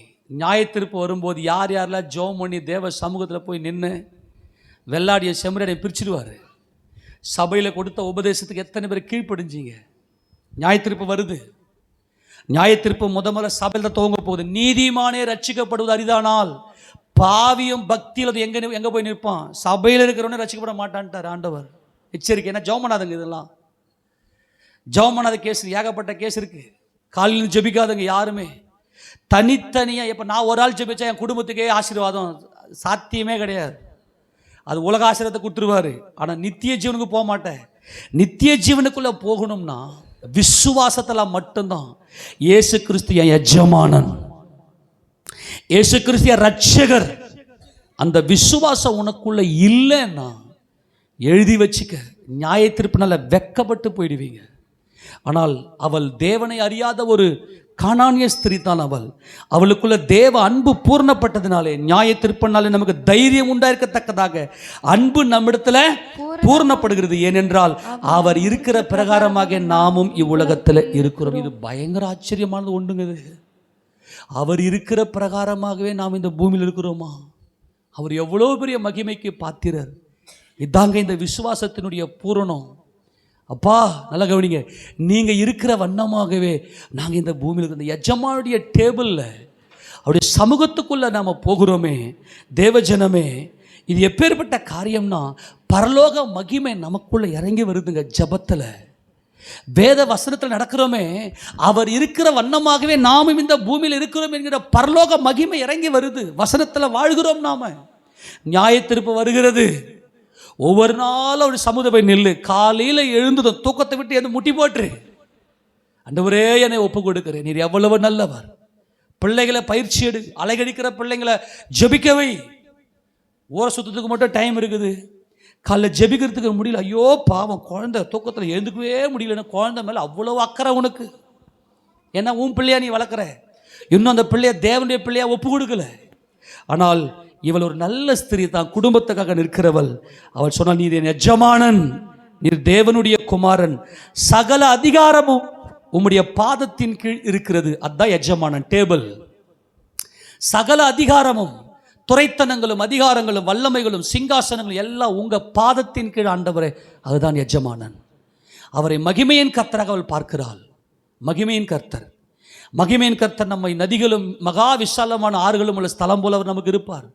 எல்லா விதமான ஆசீர்வாதங்களும் அவருக்குள் இருக்கிறது.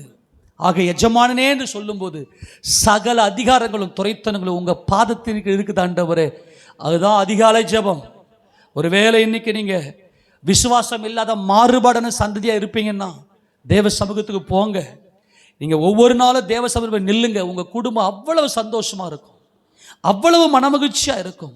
அதனால தான் கர்த்தர் சொல்ல, இவ விசுவாசம் பெரிதல்லவா, இன்னும் இவர் மரிக்கவில்லை, அடக்கம் பண்ணப்படவில்லை, உயிர்த்தெழவில்லை, மகிமையில் ஏறெடுத்துக் கொள்ளப்படவில்லை.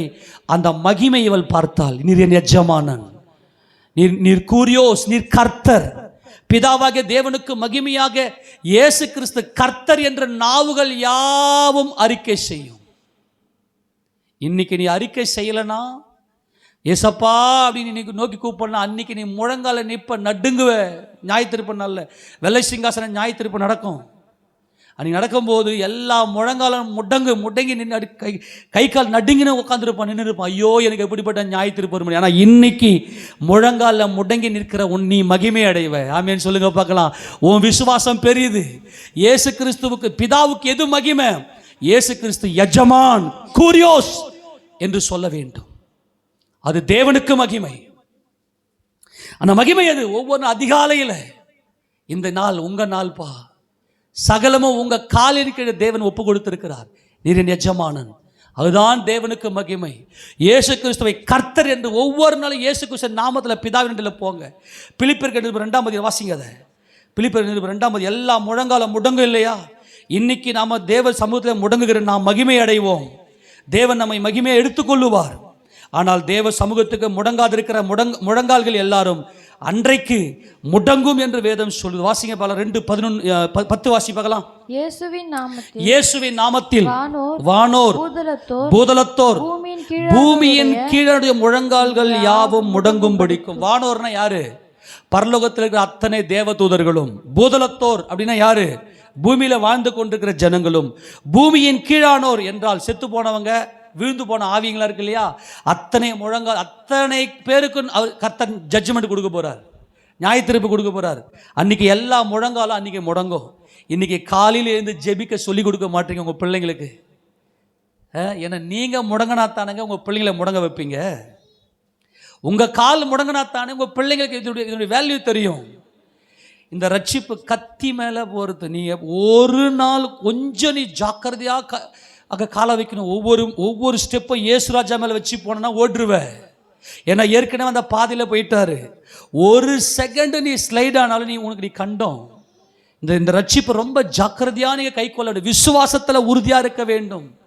அன்பான தேவஜனங்களே, உங்களுக்குள்ள விசுவாசம் இயேசு கிறிஸ்துவின் நாமத்தில் எல்லாவற்றையும் சுதந்திரத்துக்குள்ள விசுவாசம் இருந்தால் மட்டும்தான் இதுலேருந்து நீ தப்பிக்க முடியும். அங்கே கர்த்தர் சொல்றாரு பாருங்க, பிதாவாகிய தேவனுக்கு மகிமையாக இயேசு கிறிஸ்து கர்த்தர் என்று நாவுகள் யாவும் அறிக்கை பண்ணும்படிக்கும் எல்லா நாமத்துக்கும் மேலான நாமத்தை அவருக்கு தந்துள்ளார். அதாங்க எஜமானன்.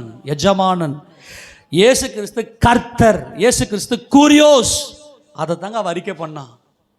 அப்போ ஒவ்வொரு நாளும் இவ இயேசு கிறிஸ்து குறித்து கேள்விப்பட்டிருக்கிறாள், இயேசு கிறிஸ்துக்கு எதிர்நோக்கி கொண்டிருந்திருக்கிறாள், இயேசு கிறிஸ்துடைய வருகைக்காக அவள் காத்து கொண்டிருந்திருக்கிறாள். அந்த பக்கத்தில் வந்ததுமே ஓடிப்போய் அவர் பாதத்தில் விழுந்து அவர் கதறுகிறாள், நாங்கள் நாய்க்குட்டி தான் ஆண்டவரே, ஆனால் எஜமான நீர் என்று சொல்லும் போதே அவள் இஸ்ரவேலின் சந்ததிக்குள்ளே அவள் சேர்த்து கொள்ளப்பட்டார். அதை தான் கர்த்தர் சொல்றாரு, ஓ விசுவாசம் பெரிது. வாசித்து முடிக்கலாம். 15-28 வாசிப்பாகலாம். இயேசு அவளுக்கு பிரதிதினமாக, ஸ்திரியே உன் விசுவாசம் பெரிது, நீ விரும்புகிறபடி உனக்கு ஆக கடவுது என்றார். அந்நேரமே அவள் மகள் ஆரோக்கியமானார். கரங்களை தட்டி நல்லா மகிமை செலுத்துங்க பார்க்கலாம்.